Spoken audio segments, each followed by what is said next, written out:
এক নম্বর হলো। দুই নম্বরে হলো আমার 2খানা ডিগ্রি আছে, এটা পশ্চিমবঙ্গে আর কেউ পেয়েছি কিনা জানি না। সেটা হচ্ছে আপামা জনসাধারণ আমাকে ভালোবাসে, এটা প্রতিদিন আমি পাই। আর আপনাদের মতো আল্লাহওয়ালাদের দোয়া আছে আমার, প্রতিদিন পাই। আর 3 নম্বর হলো আমি আলেমদের জুতো বহনকারী, এটা আমার বড় ডিগ্রি। ভালো আলেম পেলে তার জুতো দুটা মাথায় করে নিয়ে ঘুরে আমি আনন্দিত হই যে আজকে একটা আলেমের জুতো আমার মাথায় উঠেছে। এই 3খানা ডিগ্রি নিয়ে পশ্চিমবঙ্গ, আসাম, মেঘালয়, ত্রিপুরা ঘুরছি, সেই সাথে বাংলাদেশের 64 জেলা আমাকে ছেড়ে। সর্বোপরি শেষ কথা বলতে গিয়ে চলে আসছে মুখে, বাংলাদেশের প্রশাসন মন্ত্রী থেকে সকলে চেনে। যেদিন আমি ঢুকি হল বাংলাদেশ প্রচার হয়ে যায়, জাতীয় মোহাম্মদ ঢুকেছে, আল্লাহ ইজ্জতটা দিয়েছে। শুধু একটাই কারণ, বিশেষ বস্তু ছেড়ে আমি 1 টাকা কালেকশন নিব, তাতে আপনি চাই মনে করেন অনেক দিয়েছে গায়ের লোক। তোমরা গায়ের লোক কিছু লেখ মাদ্রাসা থেকে, মাদ্রাসা এই বায়ানটা দিচ্ছে গায়ের লোক, ওদেরকে কিছু নিতে দেন। একটা জালসাই গেলাম, নাম করবো না, দিনাজপুরে 9:30 থেকে 5:30 মাইক চালু হয়েছে, 12টায় বন্ধ হয়েছে। ক ঘন্টা চললো? 5টায় মাইক চালু হয়েছে, 12টায় বন্ধ হয়েছে। ক ঘন্টা চললো? 7 ঘন্টা। 12টা, 5টা, 12টা, ক ঘন্টা? 7 ঘন্টার মধ্যে খালি 1 ঘন্টা বায়ান হয়েছে কোরআন হাদিসের। আর 6 ঘন্টা 5 টাকা দিল, আল্লাহ তাকে জান্নাতে দাও, করে বলো এই করো, এই করো। আমি সুর করে আদায়ের পক্ষে, আমি সুর করে আদায়ের পক্ষে। এর জন্য কমিটির দোষ নাই, আল্লাহর কসম কমিটির দোষ নাই, সাধারণের দোষ। রিজিয়া দিয়েছে, ওর নামটা না হলে দিবেন না, আর ওর দামটা যে কবুল হচ্ছে না বুঝতে পারছে। এখন যে ওসমান গনি 2.5 ঘন্টা খালি অমুক দিল, আপনারা কি পেলেন বলেন? তাতে যদি ওসমান গনি যে যোগ্যতাটা আছে ওটা চিনি, 4টা হাদিস বলে যদি তর্জমা করতো কিছু পেতেন। টাকা দিতে গেলে কি বইগুলো করতে হবে? আজীব ব্যাপার এগুলো, কি কথা চলে এসেছে। আমি আপনাদেরকে একটা হাদিস শোনাই, তারপরে বলছি। সানাম, লাত, মানাত, উজ্জা, হবল, এগুলো মূর্তির নাম ছিল আগেকার জামানায়। সানাম বলে একটা দেবতা ছিল, সানাম। তো ওই একটা মুরব্বী ওর পুজো করতো, সানামের পুজো করতে করতে করতে করতে ওর 70 বছর ক্রস হয়ে গেছে। তাহলে কতদিন পুজো করছে?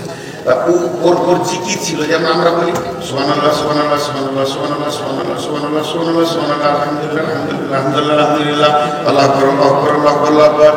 কি জিকির করতো? সনম সনম সনম সনম সনম সনম সনম সনম সনম সনম সনম সনম সনম সনম সনম সনম, এই জিকির করতো। ওই পুরা 70 বছর ক্রস করে দিয়ে প্লাস 70 প্লাস বয়স চলছে। সে একটা ঘটিতে পানি নিয়েছে, ফুল নিয়েছে, আর সনম দেবতার কাছে গিয়েছে, তার পায়ে ফুল দিয়েছে, তাকে পানি দিয়েছে। এবার পূজা শুরু করেছে। সনম মেরি জান তুই হি মেরি আকিদা, সনমকে ডাকতে রয়েছে। এই অবস্থায় তার মুখ থেকে বের হয়ে গেছে সনম সনম সনম সনম সামাদ সামাদ সামাদ সামাদ সামাদ সামাদ সামাদ, তার নাম আল্লাহর নাম। কুল হু আল্লাহু আহাদ আল্লাহুস সামাদ। রব্বুল আলামিন বলেন, গোলাম আমি তোকে মাফ করার জন্য রেডি হয়ে গেছি, তুই আমার পবিত্র নাম ধরে ডেকেছিস। ফেরেশতারা বলছে, মাবুদ ও ভুল করে বলে ফেলেছে, তাও কি মাফ করবেন? আমার রব বলেন, এবার ফেরেশতারা বলে 70 বছরের সনমের পূজা করে, তাকে কি মাফ করবেন? আমার রব বলছে, গোলাম রে, হে আমার ফেরেশতা বল, ও 70 বছর সনমের ডেকেছে, আর আমি রব 70 বছর ওর মুখের দিকে তাকিয়ে আছি, কখন আমাকে সামাদ বলে ডাকবি? বন্ধুরা আমার, এর নাম আল্লাহ।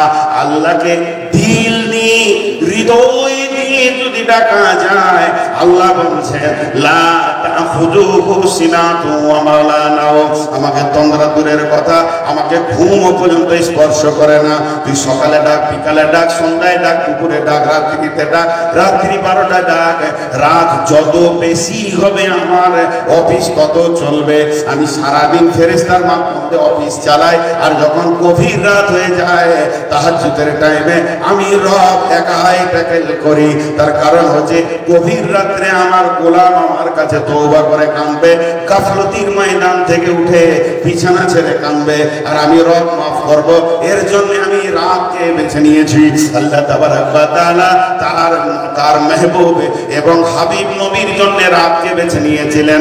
সুবহানাল্লাযী আশরা বিআবদিহি লাইলাম মিনাল মাসজিদিল হারামি ইলাল মাসজিদি আকসাল্লাযী বারাকনা হাওলাহু লিনুরিয়াহু মিন আয়াতিনা ইন্নাহু হুয়াস সামিউল বাসীর। রাত্রিটাকে বেছে নিয়েছিলেন, গভীর রাত্রিতে রাসূলের মিরাজ হয়েছিল। শুধু তাই নয়, আল্লাহ আমাদের জন্য বলেছেন তাতাজাফা জুনুবুহুম আনিল মাজাজি'i ইয়াদউনা রাব্বাহুম খাওফান ওয়া তামাআ ওয়া মিম্মা রাযাকনাহুম ইউনফিকুন। রাতটাকে বেছে নিতে বলেছে। জি, এটা দুটো কবিতা শোনাই, উপন্যাসের কবিতা, কবি নজরুলের। জি, যে কত প্রেম মহব্বত আল্লাহর সঙ্গে জমাতে হবে। গভীর রাতে আপনি আল্লাহকে পাবেন। আল্লাহর কত দূর নেটওয়ার্ক, মোবাইলে তো নেটওয়ার্ক নাই, আল্লাহ নেটওয়ার্ক কত দূর। আল্লাহ বলছেন বিসমিল্লাহির রহমানির রহিম রব্বুল মাশরিকাইনি ওয়া রব্বুল মাগরিবাইন ফাবিআইয়ি আলাই রাব্বিকুমা তুকাযযিবান। আজকে এখানে ভোডাফোনে নেটওয়ার্ক নাই, জিও ভালো, জিও নাই, এয়ারটেল আছে। আর আমার রব বলছে সেখানে দুই উদীয়মান সূর্য, দুই অস্তিত্বমান সূর্য পর্যন্ত আমার নেটওয়ার্ক আছে। গোলাম রে, এখানে ডাকলে আমাকে পেয়ে যাবি। শুধু তাই নয়, হযরত ইউনূস তিনখানা অন্ধকারে ছিলেন। একটা হলো পানির অন্ধকার, তারপরে মাছের ভিতর, তারপরে পাকস্থলীর ভিতর, আর ওই মাছটা ছিল 800 মিটার পানির নিচে। সেখানে ইউনূস ডেকেছে লা ইলাহা ইল্লা আনতা সুবহানাকা ইন্নী কুনতু মিনাজ জালিমিন। ইউনূসের গাফলতি ছিল না, ইউনূসের ত্রুটি হয়ে গেছিল, একদম রেগুলার ডেকে গেছে। আর সেই আওয়াজ আরশ মহল্লা পর্যন্ত পৌঁছে গেছে। আল্লাহ বলে গোলাম রে, আমি সেই রব আছি, এখনো তোরা ডাক। এবার আমার একটা মোবাইল আছে, যদি কেউ কথা শুরু করে দেয় আর একজনের কথা ওখানে ঢুকবে না, বিজি। কিন্তু আমার রব আপনি ডাকেন, আপনার আব্বা মা, আপনার গোষ্ঠী, আপনার বংশ, আমার ভাই, আমার বোন, সমস্ত বাংলাওয়ালা, সমস্ত আপনার ইংরেজিওয়ালা, হিন্দিওয়ালা, উর্দুওয়ালা, আরবিওয়ালা, যত পৃথিবীর মানুষ আছে। শুধু তাই নয়, যত প্রাণী আছে, গরু ছাগল আছে, যা আছে, মাটির ভিতরে কত প্রাণী আছে, সমুদ্রের পানিতে কত প্রাণী আছে, জঙ্গলে আছে। আল্লাহ তাবারাক ওয়া তাআলা বলছে তোরা একসঙ্গে ডাকবি, আমি একসঙ্গে সকলকে সাড়া দিব। আমার ভিতরে কোনো বিজি নাই, ব্যস্ততা নাই। আমি কাউকে বলবো না এখন নয়, তোর টাইমটা পরে। যদি তাই আমি আল্লাহ সিরিয়াল দিয়ে দিতাম, তোর সিরিয়ালটা কখন পড়তো একবার ভেবে দেখ।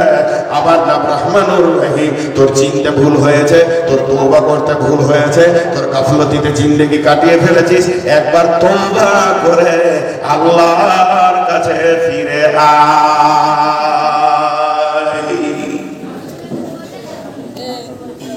আমরা চিনতে ভুল করে দিয়েছি। জাহান্নাম মানুষ এমনি যাবে না। জি, আল্লাহ কত মেহেরবান। কবরের আযাব রেখেছে কেন জানেন? যাতে মানুষটা জাহান্নাম না যায়। উঁচে পাটটা করেছে কবরেই মাইনাস হয়ে যায়।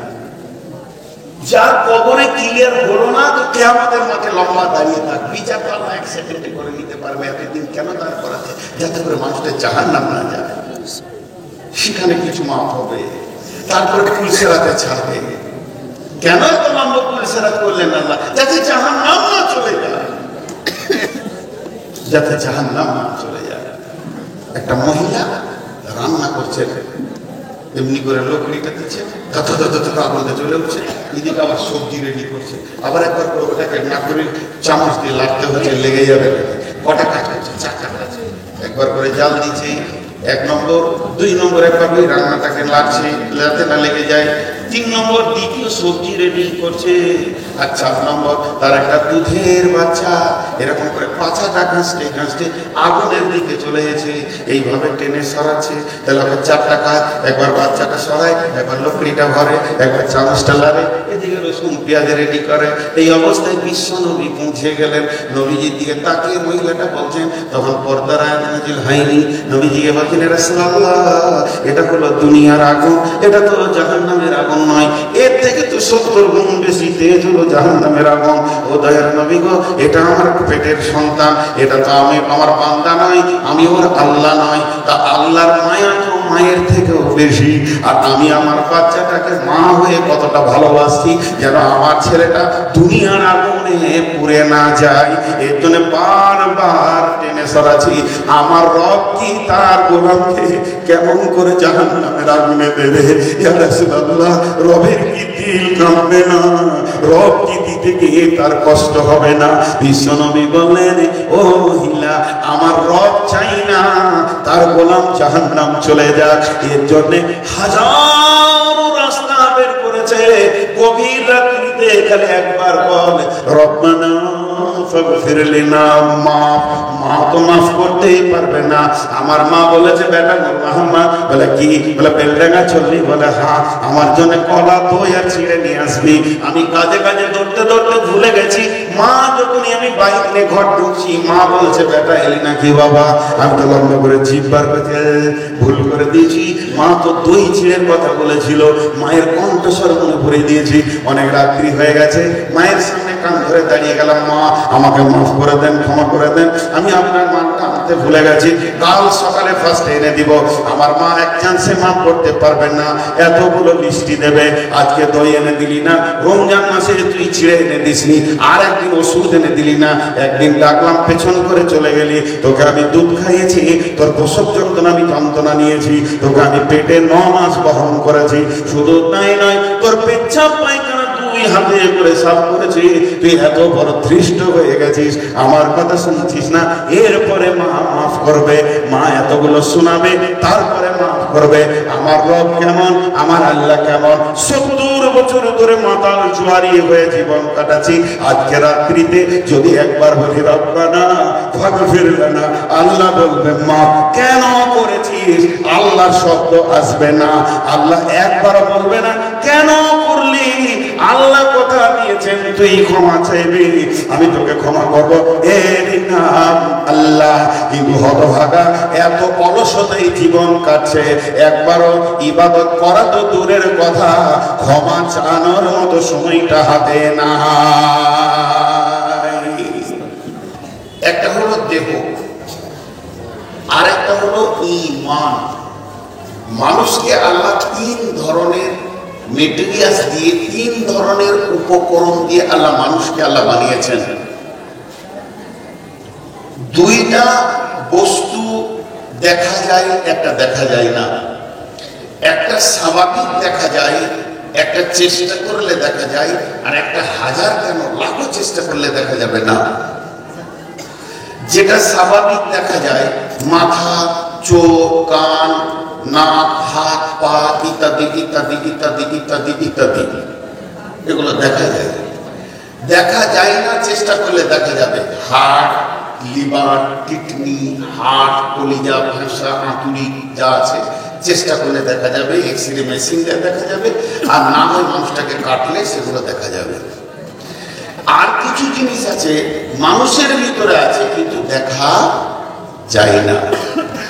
এবার যে দুটি দেখা যায়, এদের ভেজালটা চুকিয়ে দিই। যে দুটি দেখা যায়, এর টোটালটা চোখ, কান, হাত, পা লিখতে গেলে 1 2 3 4 5 6 7 8 ইত্যাদি ইত্যাদি ইত্যাদি ইত্যাদি একটা সিরিয়াল হয়ে যাবে। এখন যদি আপনি বলেন যে দুটি দেখা যায় আমি এক কথায় শুনবো, একটা শব্দে শুনবো, তো এর নাম হচ্ছে দেহ। দেহ বা শরীর দেখা, যেটা কেটে দেখা যায় আর যেটা স্বাভাবিক দেখা যায়। আর যেগুলো দেখা যায় না, মানুষের ভিতরে আছে, সেগুলো কি? হাসি, কান্না, বেদনা, দুঃখ, উদ্দীপনা, প্রেম, প্রীতি, ভালোবাসা, হিংসা, পরনিন্দা, পরচর্চা, পরশিকাতরতা, রাগ, উদ্দীপনা, প্রেম, প্রীতি, দুঃখ, বেদনা, এই সফটওয়্যারগুলো মানুষের ভিতরে আছে। মানুষ কাঁদে, মানুষ হাসে, কিন্তু গরু জীবনে হাসে না, ওই সফটওয়্যারটা ওর ভিতরে নাই। তো উদ্দীপনা প্রেম প্রীতি দিয়ে তৈরি। এটাকে যদি মানুষটাকে আত্মীরা সালে ভরে দিয়ে ফিরে দেন, একটাও বের হবে না। মানুষটাকে কেটে কেটে যদি পিস করে দেন, একটাও বের হবে না। ডাক্তারকে যদি বলা হয় যে প্রেমটা কোথা আছে বের করে দাও, রাগটা কোথা আছে বের করে দাও, হবে না। তার মানে একে দেখা যাবে না, কাজের ময়দানে দেখা যাবে। এইটা হলো সফটওয়্যার। যেগুলো দেখা যায় না, যেগুলো দেখা যায় না অথচ মানুষের ভিতর আছে, এক কথাই যদি শুনতে চান এটা কি, এক কথাই যদি শুনতে চান এটা কি, তা এর নাম হবে চরিত্র। এর নাম কি? চরিত্র। হাসি, কান্না, বেদনা, উদ্দীপনা, প্রেম, প্রীতি, ভালোবাসার ভিতরে চরিত্র আছে। আর চরিত্র কোথায় আছে? গোটা বডির ভিতরে, মানুষের জিভের নিচে চরিত্র লুকানো থাকে। হয়ে গেল কথা। চরিত্র আলাদা জিনিস, দেহ আলাদা জিনিস। চরিত্র আলাদা জিনিস, দেহ আলাদা জিনিস। চরিত্র আলাদা জিনিস, দেহ আলাদা জিনিস। কেন? হযরতে বেলাল দেখতে কালো, নাক মোটা, ঠোঁট মোটা, বিভৎস চেহারা, নাইজেরিয়ার লোক, একদম কালো কুচকুচি, তারপরও তার দেহটা ছিল কালো, দেহটা ছিল কুচি, চরিত্র ছিল উজ্জ্বল। তিনি মসজিদে নববীর মুয়াজ্জিন। তার চরিত্র কত আলো ছিল, তিনি রসুলের ইমামতিতে মুয়াজ্জিন। আর আবু লাহাব, আবু লাহাবের নাম আবু লাহাব নয়, সম্ভব হয়তো ভুল হতে পারে, ওর নাম আব্দুর রহমান। আবু লাহাবের ওর গায়ে ওকে ওইটা উপাধি দেওয়া হয়েছিল। লাহাব কাকে বলা হয়? আগুনের লতিটা যখন এরকম করে লাফায়, উজ্জ্বল বর্ণ আগুন, তো আবু লাহাব মানে উজ্জ্বল বর্ণ ভাব। এত সুন্দর টকটকে চেহারা ছিল, চেহারা অতি সুন্দর ছিল, চরিত্র ছিল কুকুরের থেকে নোংরা, কুকুরের শুকরের থেকে নোংরা। তার জন্য আল্লাহ তাকে এমন শাস্তি দিল, ওর যখন লাশ হলো, মরে গেল, হাত কেউ দেয়নি, লাঠি করে খুঁজে খুঁজে কবরে পোঁতা হয়েছে। তাহলে চরিত্রের সঙ্গে দেহের কোনো সম্পর্ক নাই। মেয়েটা দেখতে কালো, শ্যামবর্ণ, চরিত্র অনেক ভালো। মেয়েটা দেখতে অতি সুন্দরী, চরিত্র নোংরা। চরিত্রের সঙ্গে এই কথাটা এতক্ষণ বুঝালাম। এবার চলে, দেহের মধ্যে সব থেকে দামি হলো মস্তিষ্ক। দেহের মধ্যে সব থেকে দামি হলো মস্তিষ্ক, হলো সুপ্রিম কোর্ট। কোরআন বলেছেন সুপ্রিম কোর্ট। আর চরিত্রের মধ্যে সব থেকে দামি হলো ঈমান। মহব্বতের সঙ্গে সবাই বলবো, আজকের বায়ানের কাছে আমি চলে এসেছি। চরিত্রের মধ্যে সব থেকে দামি কি? ঈমান। মহব্বতের সঙ্গে সবাই বলি ঈমান। ঈমান দেখা যায়? জোরে বলেন, দেখা যায়? ঈমান একটা পাওয়ারের নাম, ঈমান একটা ক্ষমতার নাম। নামাজ দেখা যায়? ইনি নামাজ পড়ছেন, আমি হাঁটছি, উনি হাতটা দিয়ে বলবেন দাঁড়ান হুজুর, মৌলানা যেন না, নামাজ পড়ছে। রোজা দেখা যায়? একটা বিস্কুট খান না, আমি রোজা আছি, রোজা বোঝা যায়, দেখা যায়। হজ লাব্বাইক লাব্বাইক করছে, জাকাত সে তার মালকে পবিত্র করতে গিয়ে জাকাত দিচ্ছে, এগুলো বহির্প্রকাশ আছে, কিন্তু ঈমান দেখা যায়। কিন্তু ঈমান কি? ঈমান কি? ঈমান কেমন? ঈমান কি? ঈমান কেমন? ঈমান একটা বৃহত্তর শক্তির নাম। একবার প্রশ্ন করব, যুবকরা একবার উত্তর দেবেন। ঈমান কি? ঈমান একটা বৃহত্তর, জোরে বলেন, শক্তির নাম। দেখেন ঈমানের শক্তি কতটা, এক্ষুনি বুঝতে পারবেন। আচ্ছা, ঈমান দেখা যায় না, একটা প্রশ্ন করব, যে ঠিক উত্তর দিতে পারবে তার কাছ থেকে 1000 টাকা নিব মাদ্রাসার জন্য। ঠিক উত্তর দিতে পারবে। দেহের ভিতরে একটা পাশ আছে যাকে দেখা যায়, যার রং আছে কিন্তু রূপ নাই। দেখা যায় রং আছে কিন্তু তার নিজস্ব কোনো রূপ নাই। কোন একটা লোককে যদি ভোট দিয়ে ওকে যদি একটা চক দিই, বলি মানুষের হাত এঁকে দাও, এঁকে দেবে, তাহলে হাতের একটা রূপ আছে। একটা মানুষের চোখ আঁকো, এঁকে দেবে, তাহলে চোখের একটা রূপ আছে। মানুষের পা আঁকো, এঁকে দেবে, তাহলে তার একটা রূপ আছে। পেট, পিঠ ইত্যাদি আঁকা যাবে, কিন্তু ওটা দেহের ভিতর আছে, ওর নিজস্ব কোনো রূপ নাই, দেখা যায় রং আছে। তার নাম হলো ব্লাড। তার নাম কি? ব্লাড, রক্ত। ওর রং আছে, কিন্তু কেমন? লম্বা, সরু, গোল, কেমন? ওর নিজস্ব কোনো রূপ নাই। তবে ব্লাড কি করে? প্রত্যেকটা পার্টসকে সতেজ রাখে। যদি আপনার হাতে ব্লাড সার্কুলার বন্ধ হয়ে যায়, প্যারালাইসিস হয়ে যাবে। জি, তো ঈমান হলো আমলের ব্লাড। ঈমান হলো আমলের ব্লাড। যে আমলে ঈমান নাই, ও আমল কবুল নাই। ঈমানের সঙ্গে নামাজ না পড়লে কবুল নাই, ঈমানের সঙ্গে রোজা না রাখলে কবুল নাই, ঈমানের সঙ্গে হজ না করলে কবুল নাই, বেঈমান হালাতে তেলাওয়াত করলে কবুল নাই, বেঈমান হালাতে উমরা করলে কবুল নাই, বেঈমান হালাতে দান করলে কবুল নাই। মানে ইসলামের যতগুলো নীতি, যতগুলো আদেশ, যতগুলো নিষেধ, যতগুলো হুকুম, যতগুলো করা যাবে, যতগুলো করা যাবে না, এটা জায়েজ, এটা না জায়েজ, এটা সুন্নত, এটা ওয়াজিব, এটা ফরজ, এটা নফল, সব জায়গায় কে ঢুকে থাকবে? জোরে বলেন, কে থাকবে? এটা জোরে বলা হবে। তো আমলগুলোকে সতেজ করবে, তার নাম কি? ঈমান। আমি আজকে আপনাদেরকে বুঝাতে পেরেছি, এর জন্য আমি অনেক অনেক অনেক শুকরিয়া করছি আল্লাহর কাছে।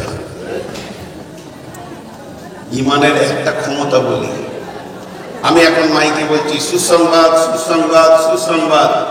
একজন যুবক উঠে বলছে কি সুসংবাদ? বলে চলে এসো, তোমাকে স্টেজে কেটে 3 পিস করা হবে। আচ্ছা, ও সুসংবাদ হলো? মওত থেকে বাঁচার জন্য মানুষ পেরেশান। কিন্তু একটা ঘটনা শুনেন। একজন মহিলা বিশ্ব নবীর কাছে এসে বলছেন, ইয়া রাসূলুল্লাহ, আমাকে পাক করে দেন। নবীজি মুখটা ফিরিয়ে নিলেন। এরপরে আবার ওই দিকে গিয়ে নবীজির সামনাসামনি হয়ে বলছেন, আমাকে পাক করে দেন। নবীজি মুখটা ফিরিয়ে নিলেন। আবার সামনে গিয়ে বলছেন, ইয়া রাসূলুল্লাহ, আমাকে পাক করে দেন। নবীজি বললেন, তুমি কি এমন নাপাকির কাজ করেছো যে আমাকে তোমাকে পাক করা লাগবে? মেয়েটি বলে দিলেন, ও দয়ার নবী গো, যে কাজ করলে মহিলারা মা হয়ে যায়, যে কাজের কারণে মেয়েদের পেটে বাচ্চা এসে যায়, আমার দ্বারা ওই রকম অপরাধটা হয়ে গেছে। আমার পেটে বাচ্চা এসে গেছে, আমি অন্তঃসত্ত্বা হয়ে গেছি। নবীজি, আপনি আমাকে পাক করে দেন। বিশ্বনবী বললেন, যাও, তুমি ফিরে যাও। বাচ্চাটা যেদিন জন্ম নেবে সেই দিন তুমি আসবে। কচি বাচ্চা আঁতুর ঘর থেকে নিয়ে নবীজির কাছে গিয়ে হাজির। ইয়া রাসূলুল্লাহ, এটা আমার পাপের ফল, আমি পাপ করেছি, তার ফল আমি পেয়ে গেছি। এবার আমাকে পাক করে দেন। বিশ্বনবী বললেন, ফিরে যাও, কারণ মাসুম জানে না তার মা বিদায় নিতে চলেছে। আমি তা পৃথিবীর বিকল্প খাবারটাকে কেড়ে নিতে পারি না। তুমি ওকে 2.5 বছর দুধ পান করিয়ে নাও। মেয়েটি আবার চলে গেল। 2.5 বছর তাকে দুধ পান করানো হলো। ওই বাচ্চাটাকে নিয়ে হাতে একটা টুকরো রুটি দিয়ে রুটি বাচ্চা ছিঁড়ছে। এটা দেখিয়ে বলছেন, ইয়া রাসূলুল্লাহ, এবার আপনি আমাকে পাক করে দেন। এই মেয়েটার কাছ থেকে ছেলেটা নিয়ে কোনো একটা সাহাবীর জিম্মাতে নবীজি দিয়ে দিলেন এবং বললেন, ওকে পাহাড়ের ধারে নিয়ে গিয়ে তোমরা রজম করে দাও। মেয়েটাকে পাথর ছুঁড়ে মারা হলো। একটা সাহাবী পাথর ছুঁড়তে ছুঁড়তে উটের হাড় ছুঁড়ে দিয়েছিল, আর মেয়েটার কপালে কিংবা দেহে লেগে ফিরিঙ্গি দিয়ে রক্ত এসে ওর জামাতে পড়ে যায়। বিশ্বনবীর কাছে এসে বলেন, ইয়া রাসূলুল্লাহ, ওই নাপাক মেয়েটার কাপড় রক্ত আমার শরীরে লেগে গেছে। বিশ্বনবী বললেন, কি বলছো তুমি? নাপাক বলছো? কি বলছো তুমি? নাপাক বলছো? একবার ভেবে দেখলে না মেয়েটার ঈমান কত স্ট্রং? 3বার মওতের মঞ্চে সে এসেছে। সে তো জানে আমাকে পাথর ছুঁড়ে মারবে। সে তো দেশান্তর হয়ে যেতে পারতো, পালিয়ে যেতে পারতো। তাকে তো বন্দি জীবন করে রাখা হয়নি। তার ঈমান কত স্ট্রং! এইরকম মওতকে সে গ্রহণ করে নিয়েছে। আখিরাতের জাহান্নামকে সে চোখে দেখেছে, আর দুনিয়ার আযাবকে গ্রহণ করে নিয়েছে। জানিয়েছে, হে আমার সাহাবী, এই মেয়েটি তওবা যদি হিদায়াতবাসীকে দিয়ে দেওয়া হয় সকলের গুনাহ মাফ হয়ে যাবে। অতএব এই রকম একটা মেয়ে, ঘটনা থেকে আমরা কি পেলাম? ঘটনা থেকে আমরা কি চেতনা পেলাম? ঘটনা থেকে একটা চেতনা পেলাম, ঈমান মজবুত হলে আপনার আমার জন্য মওতের মঞ্চে দেখতে হবে না। ঈমান আমাদেরকে ওই জায়গায় পৌঁছে দেবে যে জায়গায় আল্লাহ রাজি আছেন, রাসূল রাজি আছেন। ঈমান একটা স্ট্রং ক্ষমতার নাম। মসজিদে ঢুকাইতে ঈমান, রোজা রাখাইতে ঈমান। আল্লাহ তো সবই করেন, ঈমান এমন একটা স্ট্রং জিনিস দিয়েছেন শরীরের ভিতরে। পাপ থেকে মুক্ত রাখেন কে? ঈমান। আপনি তাস খেলতে পারবেন, আমারও তো 10টা আঙ্গুল আছে, তাস খেলতে আমি পারবো না। আপনি মদ খেতে পারবেন, আমি কেন পারবো না? কিন্তু এই যে রুখে যে রেখেছে, মদের বোতলে হাত দিতে দেয়নি, তার নাম কি? ঈমান। আমার ভূমিকার অবস্থাটা শেষ হয়ে গেল, এবার আমি আয়াতে যাব। আয়াতে যাওয়ার আগে একটা উদাহরণ দিব। ক্যান্সার নামে একটা রোগ আছে পৃথিবীতে। এখন ক্যান্সারকে বিজ্ঞানীরা বলছে নরমাল, সুস্থ হয়ে গেছে মানুষ। তারপরও বোঝানোর জন্য বলছে, একটা দেহ আর একটা ঈমান, দুটো জিনিসকে পাশাপাশি রাখছে। একটা দেহ, একটা ঈমান। ইবাদত করবে কে? দেহ। করাবে কে? ঈমান।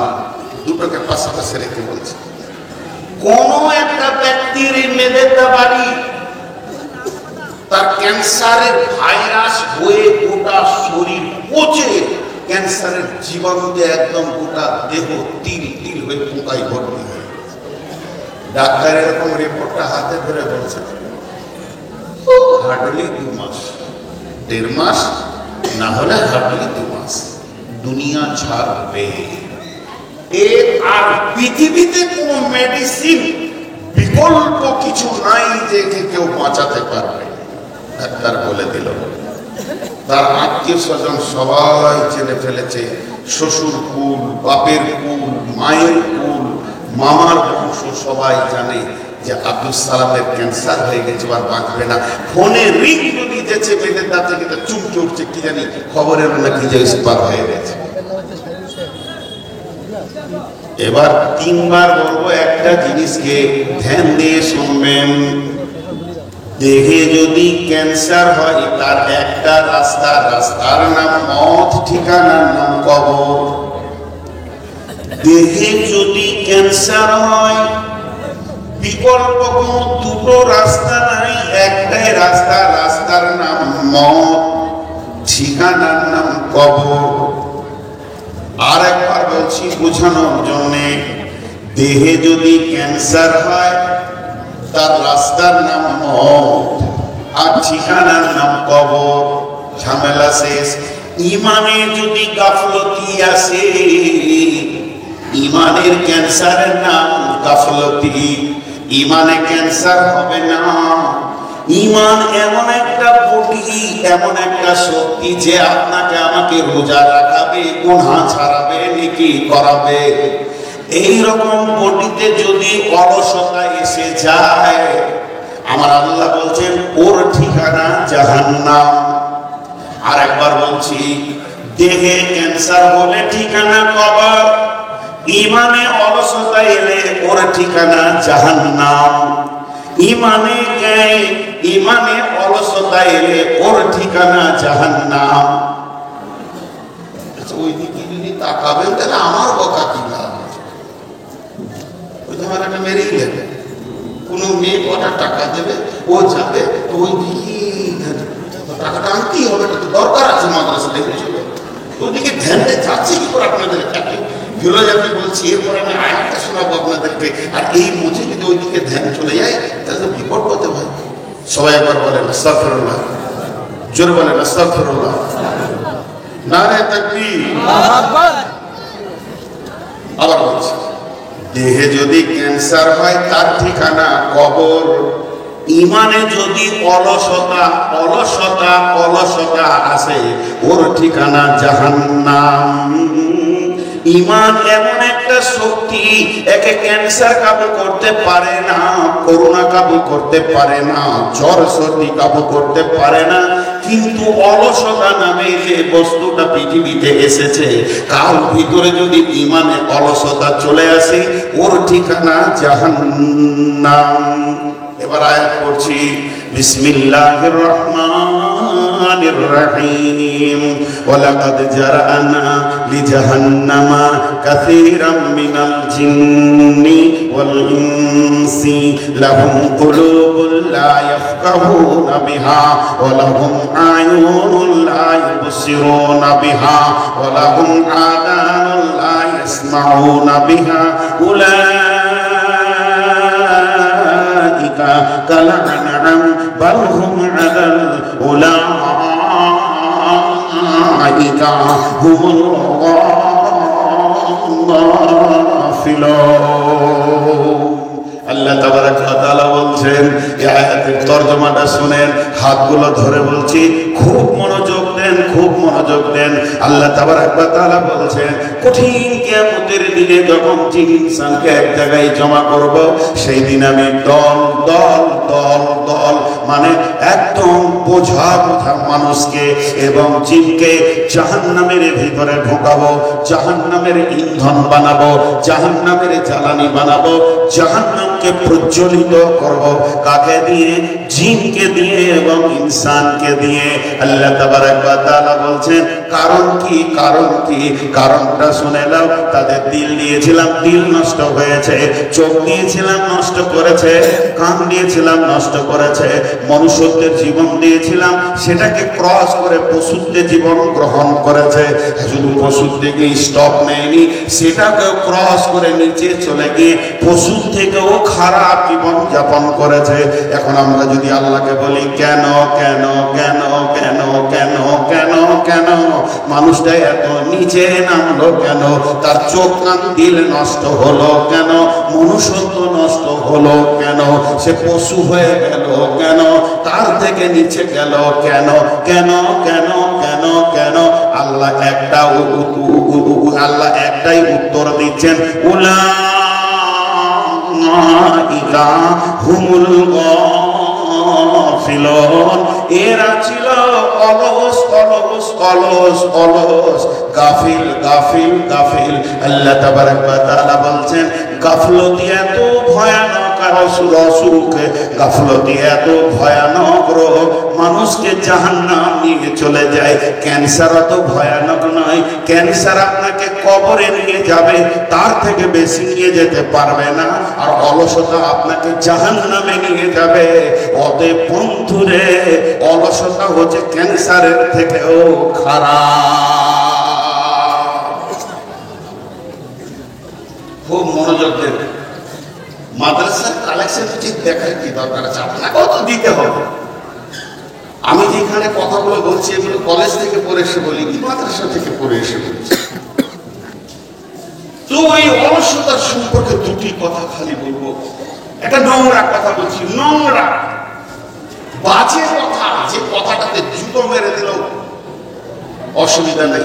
চুরি, চুরির মতো সমাজে নোংরা কাজ কিছু নাই। যদি কেউ মনে করে চুরি করব, আর যদি অলস হইতে চুরি করার মতো কাজটাও করতে ধরা খাবে। অলসের দ্বারা কোনো কাজ হয় না। এখন একটা ফিলোসফি বলবো, এটা বুখারীতে নাই, মুসলিমে নাই, আবু দাউদে নাই, তিরমিজিতে নাই, নাসাইতে নাই, কোনো হাদিসে নাই। রাসূলও বলেননি, আল্লাহও বলেননি। তো বলছে কে? ইসলামী দার্শনিকরা বলছেন, একজন বিখ্যাত দার্শনিক বলছেন, এই তুই মোবাইলটা নিচে নামা, এই তুই মোবাইলটা নিচে নামা। মোবাইল তুলবি তো তোকে একদম তোর আঁকুনি বের করে দেবে, বারবার লাইটটা দিয়ে যাচ্ছিস। তো ধ্যান দেন, মনোযোগ। উনি কি বলছেন? শয়তান নামে যে পৃথিবীতে একটা দুশ্মন আমাদের এসেছে, কোরআন বারবার বলেছে, ইন্না শাইতানা লিল ইনসানি আদুউম মুবিন। সেই শয়তান জিনেদের ভিতর থেকেও আছে, মানুষের ভিতর থেকেও আছে। টোটাল শয়তানের চক্রান্ত হচ্ছে 60,000-এর উপর। ও গুনেছে, ওর বাপ গুনেছে, ছেড়ে দেন। 60,000-এর মধ্যে 42,000 ইবাদতের ভিতর দিয়ে না জাহান্নামে নিয়ে যাবে, নামাজ রোজার ভিতর দিয়ে জাহান্নামে নিয়ে যাবে। আর 48,000 আবার 12,000 জাহান্নামের মানে ইবাদতের ভিতর দিয়ে মানুষকে জাহান্নাম নিয়ে যাবে, আর 12,000 ইবাদত না করিয়ে জাহান্নাম নিয়ে যাবে। ইবাদত করে মানুষ জাহান্নাম যাবে বলে? হ্যাঁ যাবে। কোরআনে বলছে ফাওয়াইলুল লিল মুসাল্লিন, ওই জাহান্নামে যাবে নামাজীরা। জি কেমন? আল্লাহ বলছেন বিসমিল্লাহির রহমানির রহিম, লাইসাল বিররা আন তুওয়াল্লু উজুহাকুম কিবালাল মাশরিকি ওয়াল মাগরিবি। আল্লাহ বলছেন পূর্ব পশ্চিমে সাজদা করে দেওয়ার নাম ইমানদারি নয়। তার কারণ রাসূলের জামানায় যতগুলো মুসলমান ছিল তার থেকে মুসাল্লি বেশি ছিল। যদি রাসূলের জামানায় 1000 মুসলমান ছিল তো 1200 মুসাল্লি মসজিদে ছিল, তাহলে মুসলমানের থেকে মুসাল্লি বেশি কি করে হলো? তার একটাই কারণ হচ্ছে মুনাফিকরাও নামাজে পড়তো। মুনাফিকদের চেহারা চরিত্র, উঠা বসা, লেনদেন। আমাদের মুনাফিকরা আমাদের যারা মুসলমান দাবি করে এরা তো 5 ওয়াক্তের নামাজ পড়ে না। আর নবীজির জামানায় যারা মুনাফিক ছিল তাদের তাহাজ্জুদের নামাজ কোনোদিন কামাই ছিল না। এত ধীরে সুস্থে নামাজ পড়তো, বিশ্ব নবী পর্যন্ত বুঝতে পারেনি এটা মুনাফিক। ওহির মাধ্যমে বলা হয়েছে এই দলের ভিতরে ইসলামের বিরুদ্ধে রয়েছে। মুনাফিক কত ডেঞ্জার! আল্লাহ কাফের মুশরিককেও মাফ করতে রাজি আছেন যদি কেউ খালেস তওবা করে, মাফ করেন। কিন্তু মুনাফিক এমন একটা, বিশ্ব নবী মুনাফিকের জানাজায় গেছিলেন, কারণ বশত গেছিলেন। তারপরও আল্লাহ বললেন হে আমার নবী তুমি 70 বার যদি জানাজা পড়ো আমি কবুল করব না। আর মুনাফিকের জন্য বলেছেন ফিদার ইন্না মিনাল মুনাফিকিনা ফি দারকিল আসফাল। এ আল্লাহ বলছে যারা মুনাফিক হবে তারা জাহান্নামের একবারে নিচে থাকবে। এরকম মুনাফিকরাও সেদিন নামাজ পড়েছেন। অতএব বন্ধু, বেশ কিছু পৃথিবীতে ডেঞ্জারাস মানুষ আছে যারা ইবাদতের ভিতর দিয়ে জাহান্নাম যাবে। আপনি খেয়াল করে দেখেন, গ্রামের মধ্যে ভালো লোক, মাথায় টুপি, সুন্নতের লিবাস, সুন্নতের দাড়ি, ইমামের পেছনে দাঁড়ায়, 5 ওয়াক্তের নামাজ পড়ে। আর লোকটা দেখে মনে হবে আল্লাহর ওলি। ওর জ্বালাতে গোটা গাঁ জ্বলে গেছে, পাড়া জ্বলে গেছে। আল্লাহ বলছে তুই টুপি দাড়ি দিয়ে বিশ্বকে ধোঁকা দিতে পেরেছিস, আমার চোখে তুই একটা বাজের মাল হয়ে আছিস।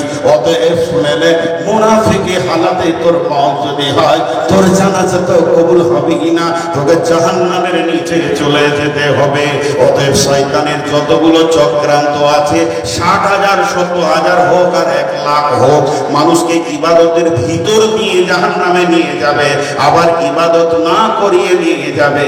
তার মানে এবার টোটাল একটা কথা বলে দিই, ভাইয়া আমার, বন্ধু আমার, বাচ্চি আমার, মা আমার, ও সোনা মানিকের দল, বেটির দল, একবার কান করে শুনে নেন। শয়তানের ইনজেকশন, শয়তানের ভ্যাকসিন, শয়তান যে ইনজেকশনটা দিয়ে মানুষকে পাপের দিকে নিয়ে যায়, ওই ইনজেকশনটার নামই হচ্ছে অলস। আল্লাহ কোরআনে বলেছেন উলাইকা হুমুল গাফিলুন, অলস মানুষকে জাহান্নাম নিয়ে চলে যাবে।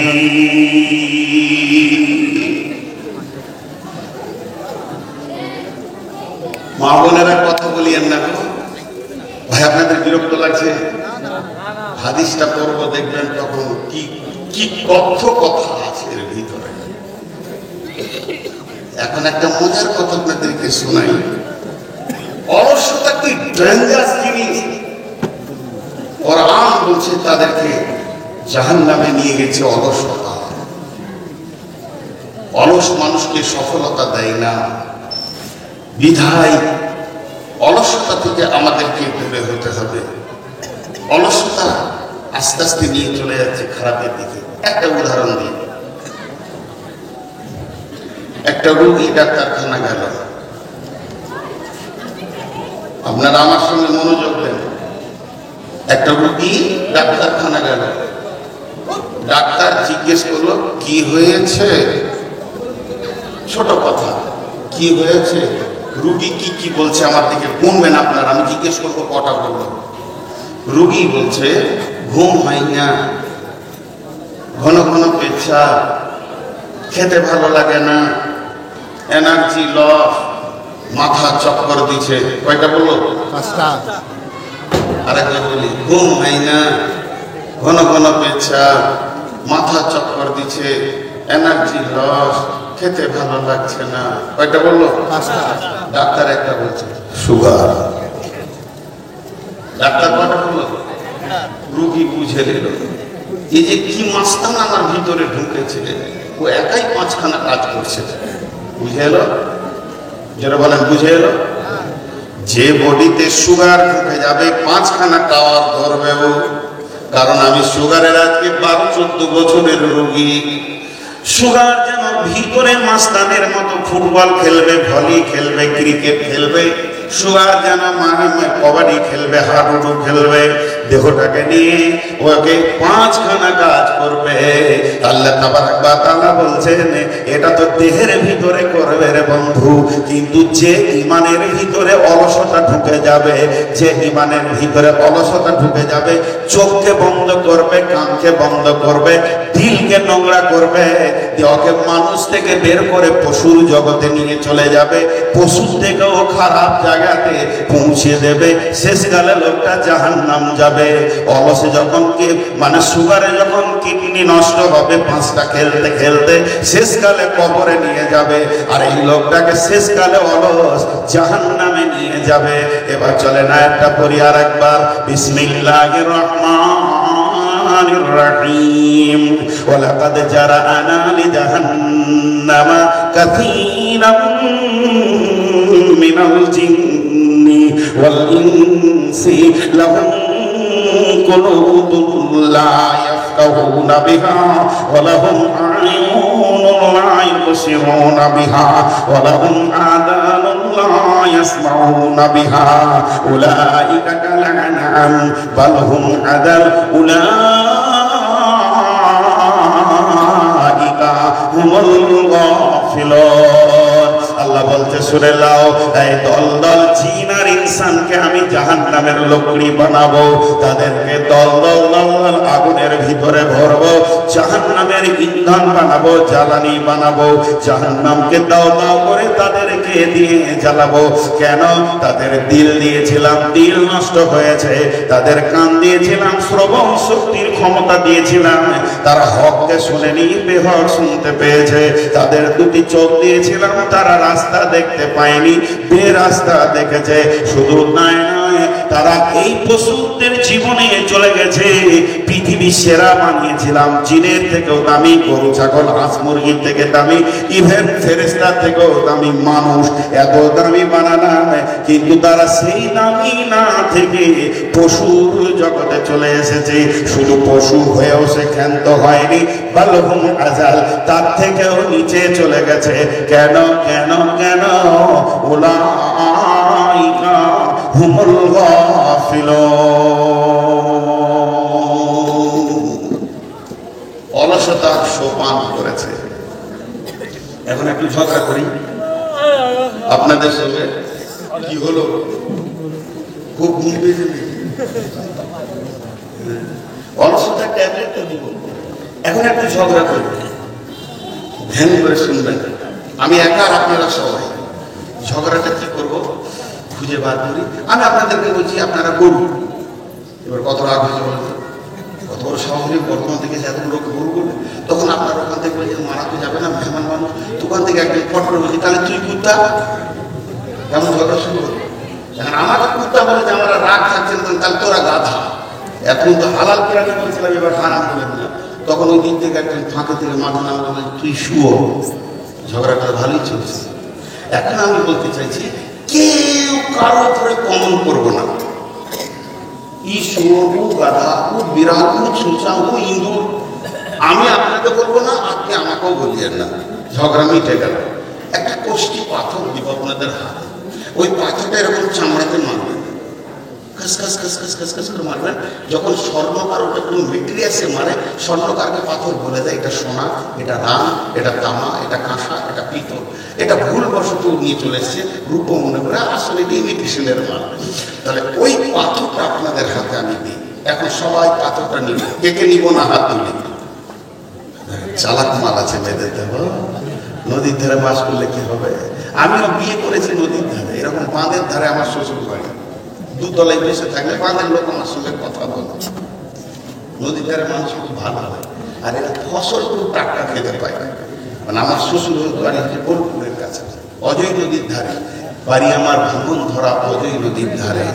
এখন একটা লোক ধরে এলেন মুসা আলাইহিস সালাম, উনি আল্লাহর সঙ্গে কথা বলতেন, মুসা কালিমা না, তাহলে বলতে সুবিধা হবে। মুসা আলাইহিস সালাম হন্তদন্ত করে হাঁটছে, তো ও হেঁটে যাচ্ছে, তো একটা শুকর ছিল ড্রেনে, বলছে ও নবী মুসা দাঁড়াও, যাবে কোথায়? না আল্লাহর কাছে চলো, আমার দরকার আছে, আমি আল্লাহর সঙ্গে কথা বলবো। তখন বলছে নবী মুসা, তুমি তো আল্লাহর সঙ্গে কথা বলবে, তো আমার একটা খবর নিয়ে যেতে পারবে? বলে কি? বলে আল্লাহ তোমাকে নবী করলে, মানুষ করলে, আর আমাকে কেন শুয়োর করলে, এটা জিজ্ঞেস করে আসবে। কেমন প্রশ্ন? মাঝে আবার বলছি নবী নামে বলছি, আবার এটা ভাববে না হাদিস, এটা জ্ঞান দিচ্ছি গল্পে। নবী মুসা চলে গেল তুর পাহাড়ে, আল্লাহর সঙ্গে যত কথা ছিল কথা টথা সেরে নিয়ে পাহাড় থেকে নেমে আসে। আল্লাহ যেই তোকে কেউ কিছু বলেনি? বলে হ্যাঁ একটা শুকর বলেছিল। বলে উত্তরটা নিয়ে যা, ওকে বলে দিবি আল্লাহুস সামাদ, আমার একটা নাম আছে, আমি কাউকে তাওয়াক্কুল করি না, আর কোনো বিষয়ে আমাকে কারো দায়বদ্ধতা গ্রহণ করি না, আর আমাকে কাউকে জিজ্ঞেস করতে হবে, দুনিয়া করতে হবে, এটা আমার বিষয় নয়। আমাকে যাকে যা মন যাবে তাকে তাই বানাবো, ফাইসালা আমার হাতে। আর তবেই তো আমি আল্লাহ, সার্বভৌমত্ব, আমি একচ্ছত্র মালিকানা রাখি, কাউকে কিছু আমি দায়বদ্ধ নাই যে তার এই ব্যাপারে আমাকে উত্তর করতে হবে। এটাই আমার আল্লাহ, এটাই আমার আমিত্ব। বলে দিস ঠিক আছে, বলে দিন, আমি তো পিয়ন, ও বলেছিল বললাম, আপনি বলছেন বলে দিন। নবী মুসা চলে আসছে, বলছে দাঁড়া, ওকে একটা প্রাইজ দিব নিয়ে যা। নবী মুসা বলছে আল্লাহ শুয়োরকে প্রাইজ? বলে তোর আবার হিংসা হচ্ছে নাকি? চুপ করে ধৈর্য ধরে দেন। বলে কোনো মান নয়, একটা কথা, ওকে গিয়ে বলবি আল্লাহ তোকে মানুষ বানাবে, মানুষ, তুই যা চাইবি তাই দেবে। আল্লাহ না শব্দটা বলবে না।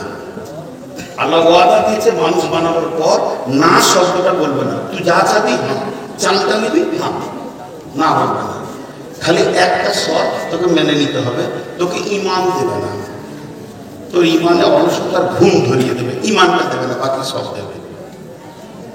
এবার নবী মুসা বেরিয়ে আসছে, শুকরটা বলছে খবর কি? বলছে বেশি প্রশ্ন করিস না, চামড়া ছিলে দেবে। আল্লাহ রেগে গেছে, আল্লাহর ব্যক্তিত্ব ব্যাপারে তুই হাত দিয়েছিস। হ্যাঁ, তার তোর একটা সুসংবাদ আছে। কি? ও ড্রেন থেকে লাফিয়ে উঠেছে, ওটা গায়ে একটা আদার খিঁচে পেচ্ছাপ পায়খানাতে ভর্তি। কি? বলে একটা সুসংবাদ আছে। বলে বলো। বলে তোকে বলবো, তুই বলবি হ্যাঁ, আর আমি আল্লাহকে বলবো রব্বানা, সঙ্গে সঙ্গে তোকে মানুষ বানিয়ে দিলাম। আল্লাহ কথা দিয়েছে তোকে মানুষ বানিয়ে দেবে। শুকুরটা খুব খুশি। হ্যাঁ, তুই রাজি আছিস কি? তুই খালি বলবি হ্যাঁ, আর আমি নবী হিসেবে বলবো রব্বানা, আর আল্লাহ তোকে সঙ্গে সঙ্গে সেকেন্ড লাগবে না, সুশ্রী মানুষ করে দেবে। কিন্তু একটা শর্ত আছে। হ্যাঁ, আবার শর্ত এর ভিতরে বলে হ্যাঁ, তুই যখন মানুষ হয়ে যাবি, তুই যখন মানুষ হয়ে যাবি, সঙ্গে সঙ্গে তুই আল্লাহর কাছে যা চাইবি তাই পাবি। তুই যদি বলিস 20খানা কোচের মালিক হব, রেল মালিক হব, বিমানের মালিক হব, চাঁদের মালিক হব, জমি জায়গা টাকা পয়সা, ধনীর দিক থেকে পৃথিবীর সেরা ধনী বানিয়ে দেবে। যদি তুই বলিস নেতা হব, পৃথিবীর সারা পৃথিবীর সব থেকে বৃহত্তর নেতা তোকে বানাবে। যা চাইবি তাই পাবি, যা চাইবি তাই পাবি, যা চাইবি তাই পাবি। ছেলে পাবি, বিবি পাবি, বউ পাবি, বিটি পাবি, সোনা দানাতে তোর ঘর বাড়ি ভরে দেবে রে।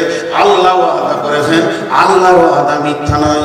তবে একটা কথা কান করে শুনে রে, তুই মাথা ঠুকেও যদি মরে যাস, আর চোখের পানিতে যদি তুই নদী বইয়ে দিস, আল্লাহ তোকে ঈমান দিবে না।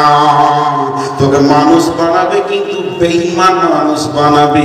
যে শক্তিটা থাকলে নামাজ হয়, যে শক্তিটা থাকলে রোজা হয়, যে শক্তিটা থাকলে হজ হয়, যে পাওয়ারটা থাকলে সুদ জুয়ো বাঁচা যায়, লুচ্চামি রান্ডিমাই থেকে বাঁচা যায়, যে শক্তিটা থাকলে আপনার কিনা জুয়া থেকে বাঁচানো যায়, মদ থেকে নিজেকে বাঁচানো যায়, ওই শক্তি পাওয়ারটা তোকে দেবে না, বাকি সব দিয়ে দিবি।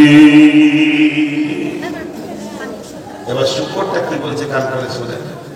1 মিনিট হাত দুটোকে ভিখারির মতো আপনাদের কাছে চাইছি, অ্যাটেনশনটা বাড়ান। 1 মিনিট শুকরের কথাটা খালি শুনে, একটা গল্প যদিও। শুকর বলছে, ও নবী মুসা, ও আল্লাহ বলি, থাক থাক থাক, আমার জন্য দোয়া করতে হবে না। বেঈমান মানুষের থেকে আমি সুর অনেক গুণে ভালো। যে লোকটা মানুষের মতো বডি পেল, চেহারা পেল, মানুষের সমাজে বাস করলো, বাড়ি ঘর বিবি ব্যবহার করলো, ছেলে পিলে জমি জায়গা করলো, কিন্তু আল্লাহর ঘরের দরজা পেল না, ওর থেকে আমি শুকর অনেক গুণে ভালো। সকাল বিকাল আমি আমার জবান দিয়ে আমার রবকে আমি ডাকি। অতএব সেটা শুকরের থেকে বেঈমান মানুষ লাখো গুণে খারাপ। এটা কে বানায়? গাফলত, অলস। সকলে জোরে বলে, এটা কে বানায়? জোরে বলে না, কে বানায়? অলস। অলস অতি খারাপ। একটা মজার গল্প আপনাদেরকে শোনালাম, একটা সত্য ঘটনা শোনাই। আমি ঢাকা যাত্রাবাড়ি থেকে জার্সি যাচ্ছি নারায়ণগঞ্জ, মোটামুটি 50-55 কিলোমিটার রাস্তা। একটা গাড়িকে রেডি করলাম যে ভাই আমাকে নিয়ে যাবে, তো বলে হ্যাঁ চলেন, আপনাকে দিয়েছি মহফিলে। ও আমাকে জানে না আমি ইন্ডিয়ান। তারপর ওর গাড়িতে উঠলাম, গল্প করতে করতে করতে করতে পরিচয় হলো। কথা বলতে বলতে যেতে যেতে আমি আস্তে আস্তে ওর মন মেজাজটা ঠিক করলাম যে আমি একটা মহফিলের, আমি ওখানকার প্রধান বক্তা আছি, আমার বাড়ি ইন্ডিয়া। তখন তো আরো খুশি হলো, আরো বোঝাতে বোঝাতে বলো রাতটা আমার সঙ্গে থেকে যাও, তোমার কাছে চলে আসবো, পয়েন্ট শেষ হয়ে গেলে আমাকে এই মাদ্রাসায় নামিয়ে দেবে, আমি এখানে থাকি, ঢাকায় চলে আসবো। জি থাকবো। আমি কিছু পয়সা বাড়িয়ে দিলাম। রাত্রি 1:30টায় যখন এসে নামছি, ওকে এবার টাকা আমাকে দিতে হবে, যে ভাড়াটা হয়েছে। আমি পকেট থেকে টাকা বার করে টিচার ওকে জিজ্ঞেস করছি, শোনা তুমি নামাজ পড়ো? তো প্রথম ভাষা বলছে, হুজুর আপনি বুঝবেন না। তার মানে কেন নামাজ পড়েন, এটা আমার বুঝার ক্ষমতা নেই। তো তখন ওকে আমি বলছি, আচ্ছা আমি যদি অবুঝি হয় তো তুমি খানিকটা বুঝাও। তো বলছে, আমি সাইদাবাদে থাকি, সকালবেলায় উঠি, গাড়িটাই আমার, কোনো মালিকের নাই, আমার নিজের, এটাই আমার রুজি রুটি। দুটো ছেলে স্কুলে পড়াশোনা করে, তাদেরকে ভর্তি করেছি, একটা বাচ্চা আছে কোলে, স্বামী স্ত্রী, খাওয়া দাওয়া এই গাড়ির উপরে গোটা ঢাকা দৌড়তে দৌড়তে দৌড়তে দৌড়তে বিভিন্ন ঢাকার জায়গার নাম করলো, এই ঢাকা ড্যাপড়া, এই ধামড়াই, অমুক টুসু ঘুরতে ঘুরতে রাত হয়ে যায়। বলে দিলে আমাকে। ওর যখন বলা শেষ হলো তখন এবার আমি শুরু করলাম, তোমার শেষ হয়েছে? বললাম শুনো, কিয়ামতের দিন তুমি কি ভাবছো এটা কিয়ামত? এটা তো ঢাকা, আর আমি আল্লাহ নই, আমাকে বলতে হবে। তাই বললাম, তোমার জান্নাত জাহান্নামের মালিক আমি নই, জান্নাত জাহান্নামের মালিক আল্লাহ। তো বলো, আল্লাহ তোমাকে কিয়ামতের মাঠে বলবে যে তুমি নামাজ পড়োনি কেন? তখন তুমি আল্লাহকে প্রথমেই বলবে যে আল্লাহ আপনি বুঝবেন না। তা তো বলা যাবে না, ফাইসালা তো ওর হাতে, জান্নাতটা তার হাতে। তুমি আমাকে বুঝিয়ে দিয়ে আশ্বস্ত হচ্ছ কেন? তোমাকে ভাবতে হবে আল্লাহকে বুঝাতে হবে। ঢাকাকে বলা হয় পৃথিবীর মধ্যে মসজিদের শহর। ঢাকার আরেকটা নাম হচ্ছে মসজিদের শহর। মক্কাতে এত সাউন্ড হয় না, ফজরের সঙ্গে যখন আজান হয়, তারপরেও যদি কারো ঢাকাতে ঘুম হয়, জানতে হবে এর মতো অবশ্য কেউ নাই। মনে হবে তোলপাড়। 45 মিনিট আজান হয়, ছাদে দাঁড়িয়ে শুনেছি, 1 মিনিট হয়। প্রথমে আইলা হাদিসরা শেষ করে, শুরু করে, আর বেরেলিরা শেষ করে, টানা 45 মিনিট আজান হয়। তো সেইটা বন্ধুরা আমার অটোমেটিক ওর মুখ থেকে বের হয়ে গেল, হুজুর এত মসজিদ থাকতেও আমি নামাজ পড়ি না, কোনো প্যাসেঞ্জার তো আমাকে বলে না যে নামাজ পড়ো না। তার মানে আমার অলসতা ছাড়া কিছুই নয়। পৃথিবীর বুকে যতগুলি বেনামাজি আছেন ভাই আমার, আপনারা আমার ভাই, আপনারা আমার বন্ধু, আপনারা আমার সন্তান, আপনারা আমার আব্বা, কাগজ কলম নিয়ে একবার অঙ্ক করে দেখবেন আপনাকে অলসতাই ধরেছে, তাছাড়া অন্য কিছু নয়। নামাজ মাঠে হবে, ঘাটে হবে, রেলে হবে, প্ল্যাটফর্মে হবে, একমাত্র অলসতাই মানুষকে শেষ করে দেয়।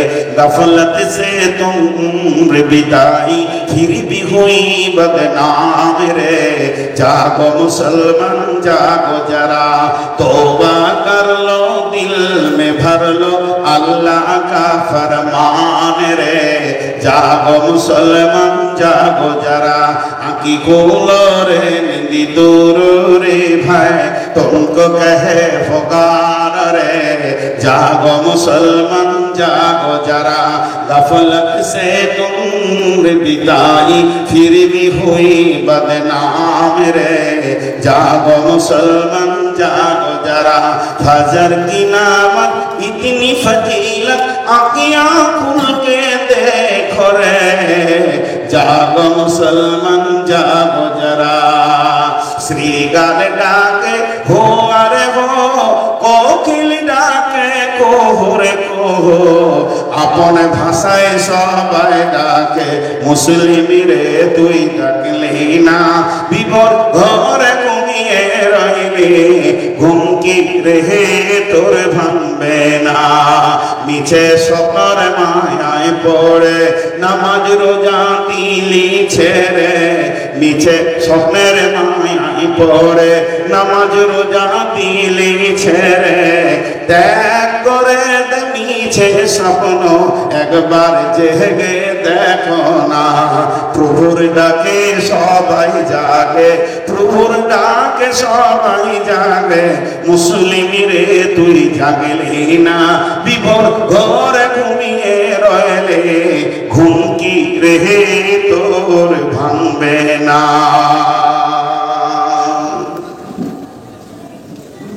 জি মাস্টার সাহেব স্টার্ট তো হইতে শেষ করুন সাড়ে 11টা থেকে এক বস্তা কি এক বস্তা মাল লাগবে ছেড়ে দেন। যে মহিলা চাকরি করাদের কাছে এক বস্তা করে 2 বস্তা হয়ে যায় আমাদের মধ্যে খুব ক্লিয়ার হবে ভাগ করে নিতে হবে গাছিটা তো আপনার হাতে খুব পরিচিত মানুষ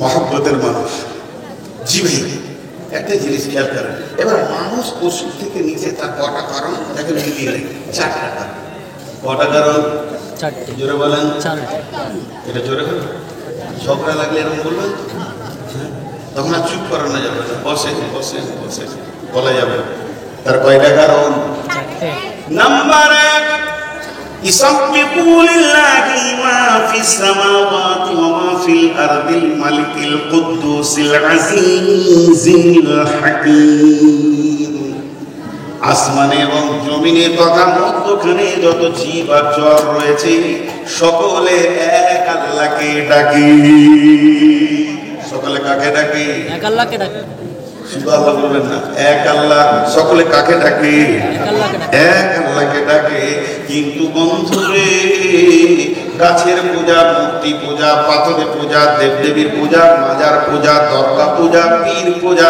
একমাত্র মানুষ করে গোটা মেয়েদের এলাকার লোক আপনারা বলতে পারবেন না আমাদের একটা গরু আছে সে মূর্তি পূজা করে আমাদের কুকুরটা মাজারের কাছে গেছিল শুকরটা বলতে পারবে না মূর্তির কাছে গেছে মানুষ এত নোংরা মানুষ এত নিচে নেমে গেছে এক আল্লাহকে ডেকে এরা শান্তি পায় না বিভিন্ন জায়গায় নিজেকে শেফার জন্য চলে যায় কিন্তু জেনেলেন মানুষ নামে প্রাণীটাইদের পূজা করি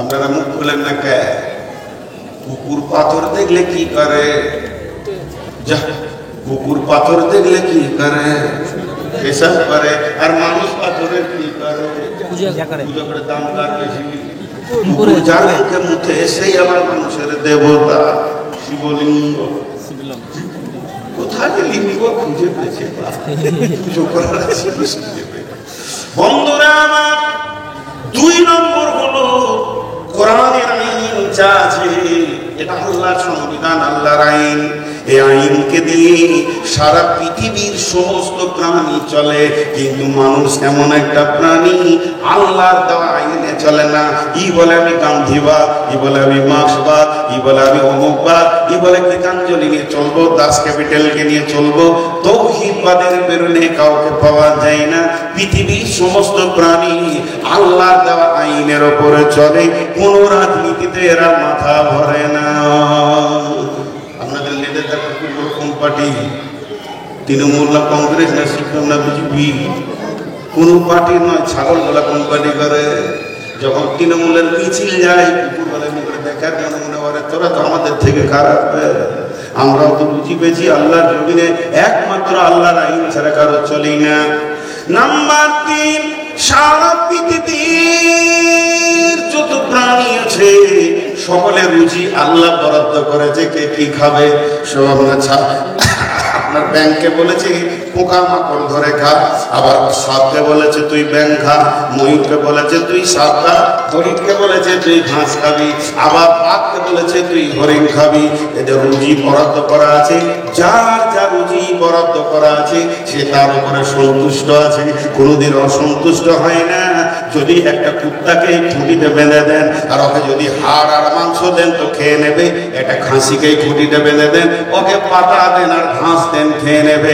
যদি খাবারটা চেঞ্জ করে দেন, কুত্তাকে যদি পাতা আর ঘাস দেন খাবে না, যেহেতু রব কোনোদিন ওকে খেতে বলেনি।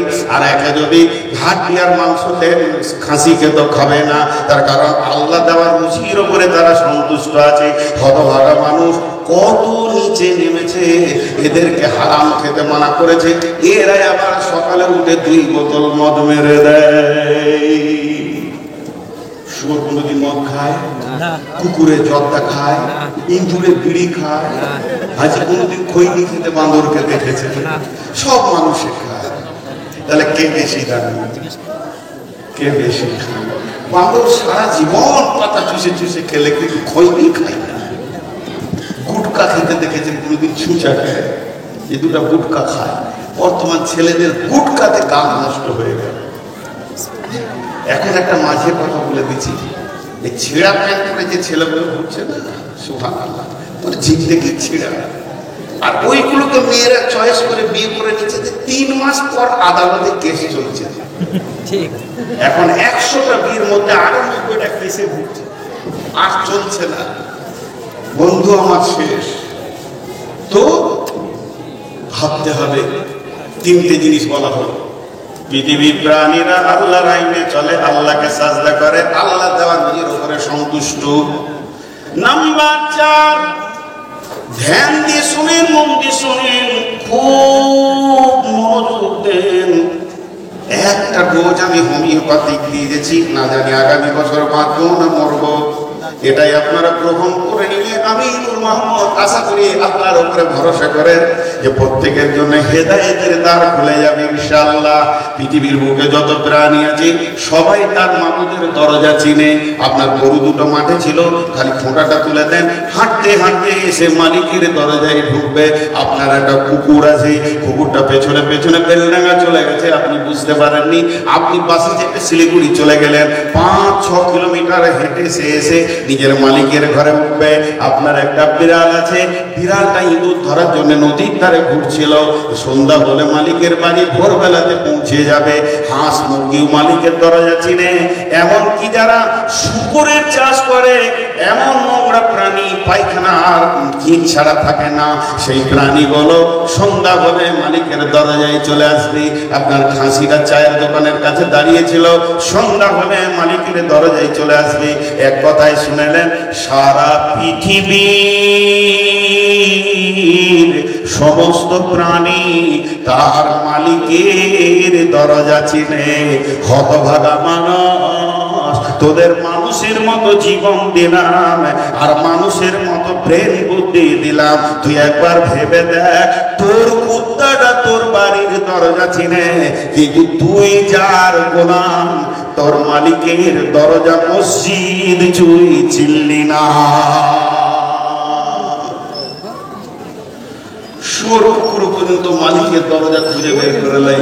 আর তোকে এত বুদ্ধি দিলাম, আজান হচ্ছে তখনই বিড়িটা ধরিয়ে মসজিদের সামনে দিয়ে টানতে টানতে বেরিয়ে গেলি। রবের মনটা কেমন হয়? আজকে ভাই আমার লাখে লাখে ঝাঁকে ঝাঁকে কাটে হাজার হাজার, শেষটাকে গুনে দেখি 3-4। এত হই করিও না, গুনে দেখবি কটা টাকা মারতে হবে। এত টাকা কিন্তু যদি হরি হয়, ওকে যদি ব্যাংক ম্যানেজার করা হয়, তো মারামারি চলছে। তো না, আদায় যদি করি 5 মিনিটে ছেড়ে দিতে হবে। আমার আদায় বিষয় পরিষ্কার, বিষয়কে কেটে কিছু করবো না, তাতে আমাকে কেউ দেখ আর না দেখ আমি তিনটে কথা বলে দিচ্ছি। আমাকে যদি কেউ মনে করেন ভালো আলেম, সে ধোকায় আছেন, চোখটাকে ভালো করে ছিলিয়ে আসেন না। আমার মতো জাহেল এই পশ্চিমবঙ্গে কেউ নাই। আমার একটা লাইন কোরআন শরীফ ব্যাকরণ দিয়ে তর্জমা করার ক্ষমতা নাই। ক্লিয়ার কথা বলছি, আমি ফতোয়া দিই না ভাই, ফতোয়া দিতে পারি না। এক নম্বর হলো। দুই নম্বরে হলো আমার 2খানা ডিগ্রি আছে, এটা পশ্চিমবঙ্গে আর কেউ পেয়েছি কিনা জানি না। সেটা হচ্ছে আপমা জনসাধারণ আমাকে ভালোবাসে, এটা প্রতিদিন আমি পাই। আর আপনাদের মতো আল্লাহওয়ালাদের দোয়া আছে আমার, প্রতিদিন পাই। আর 3 নম্বর হলো আমি আলেমদের জুতো বহনকারী, এটা আমার বড় ডিগ্রি। ভালো আলেম পেলে তার জুতো দুটো মাথায় করে নিয়ে ঘুরে আমি আনন্দিত হই যে আজকে একটা আলেমের জুতো আমার মাথায় উঠেছে। এই 3খানা ডিগ্রি নিয়ে পশ্চিমবঙ্গ, আসাম, মেঘালয়, ত্রিপুরা ঘুরছি, সেই সাথে বাংলাদেশের 64 জেলা আমাকে ছেড়ে। সর্বোপরি শেষ কথা বলতে গিয়ে চলে আসছে মুখে, বাংলাদেশের প্রশাসন মন্ত্রী থেকে সকলে চেনে। যেদিন আমি ঢুকি হল বাংলাদেশ প্রচার হয়ে যায় যে মোহাম্মদ ঢুকেছে, আল্লাহ ইজ্জতটা দিয়েছে। শুধু একটাই কারণ, বিশেষ বস্তু ছেড়ে আমি একটা কালেকশন নিব, অর্থাৎ আপনি চাই মনে করেন অনেক দিয়েছে গায়ের লোক। তোমরা গায়ের লোক কিছু লেখ মাদ্রাসা থেকে, মাদ্রাসা এই বায়ানটা দিচ্ছে গায়ের লোক, ওদেরকে কিছু নিতে দেন। একটা জালসায় গেলাম, নাম করবো না, দিনাজপুরে 9:30 থেকে 5:30 মাইক চালু হয়েছে, 12টায় বন্ধ হয়েছে। ক ঘন্টা চললো? 5টায় মাইক চালু হয়েছে, 12টায় বন্ধ হয়েছে। ক ঘন্টা চললো? 7 ঘন্টা। 12টা, 5টা, 12টা, ক ঘন্টা? 7 ঘন্টার মধ্যে খালি 1 ঘন্টা বায়ান হয়েছে কোরআন হাদিসের। আর 6 ঘন্টা 5 টাকা দিল, আল্লাহ তাকে জান্নাতে দাও, করে বলো এই করো, এই করো। আমি সুর করে আদায়ের পক্ষে, আমি সুর করে আদায়ের পক্ষে। এর জন্য কমিটির দোষ নাই, আল্লাহর কসম কমিটির দোষ নাই, সাধারণের দোষ। রিজিয়া দিয়েছে, ওর নামটা না হলে দিবে না, আর ওর দামটাতে কবুল হচ্ছে না, বুঝতে পারছে।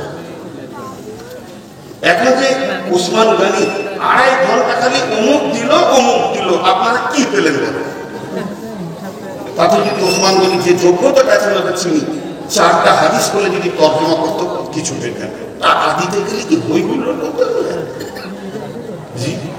আজীব ব্যাপার এগুলো, কি প্রথা চলে এসেছে। তো নিজের থেকে বুঝে নেব যে আমি মানুষ না, আমি গরু না, আমি পশু। জি, আজকে আমাদেরকে গাফিলত কত নিচে নিয়ে চলে গেছে, আমরা পশুর থেকেও খারাপ। একটা গল্প শোনাই, খারাপ করবেন না? ছোট্ট গল্প,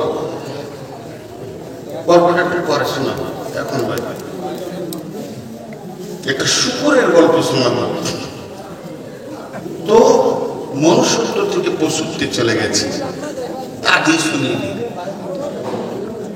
এটা হাদিস নয়, কোরআন নয়, তাফসীর নয়, কিছুই নয়, গল্প গল্প গল্প গল্প। বলবেন না যে নূর মোহাম্মদ বলেছেন, আমাদের বুখারীতে আছে। কিছু বলছেন নাকি? কোথা দিবে? আলুর বস্তা না, তোমার নজরটা কি বলছে? আলুর বস্তা না, মানুষ আসে না, এতে থাকবে ভাই, অত পিরিত করতে হবে, নাহলে জায়গাটা বাধা। হ্যাঁ, একদম না ভাই। আপনারা যারা বাইরে আছেন ভিতরে ঢুকেন, দেওয়াল গায়ে বসে যান, ধুলোর উপর বসে, চেয়ার লাগবে না, ধুলোতে বসুন, কাজকালে তখন কোথাও বসেন, দেখি বসুন। আল্লাহর উপরে যদি মহব্বত থাকে, নিচে বসে যান, মাটিতে বসে যান। প্রেম এক আলাদা জিনিস, বাইরে কষ্ট করিয়েন না, কারণ আজকে আপনি লেট করেছেন, অন্যদিকে চলে যেতে। তো গোষ্ঠী পাথরটা আপনাদেরকে দিতে নেবেন তো সবাই ইনশাআল্লাহ? যারা ইনশাআল্লাহ বলে না, নেবেন ইনশাআল্লাহ? নিজের নিজের চামড়াতে বসবে। তো পাথরটা কি বলবে জানেন? আপনার কানে গিয়ে আসতে করে বলবে, তুই মানুষ। আবার বলবে, তুই শুয়োর। আপনাকে বলে দেবে, তুই কুত্তা। দেখেন নিজে নিজে হবে। বিসমিল্লাহির রহমানির রহিম। মাসালুল্লাযীনা কাফারু কামাসালিল্লাযীনা ইয়ানহিকু বিমা লা ইয়াসমাউ ইল্লা দুআ ওয়া নিদাআ সুম্মুম বুকুম ফাহুম লা ইয়াফকাহুন। জি, আরেকবার বলছি আয়াতটা, সূরা বাকারা আয়াতটা আছে বন্ধু আমার। মাসালুল্লাযীনা কাফারু কামাসালিল্লাযীনা ইয়ানিকু বিমা লা ইয়াসমাউ ইল্লা দুআ ওয়া নিদা সুম্মুন বুকুমুন উমিয়ুন ফাহুম লা ইয়াকিলুন। আরেকটা ভুল বলেছে।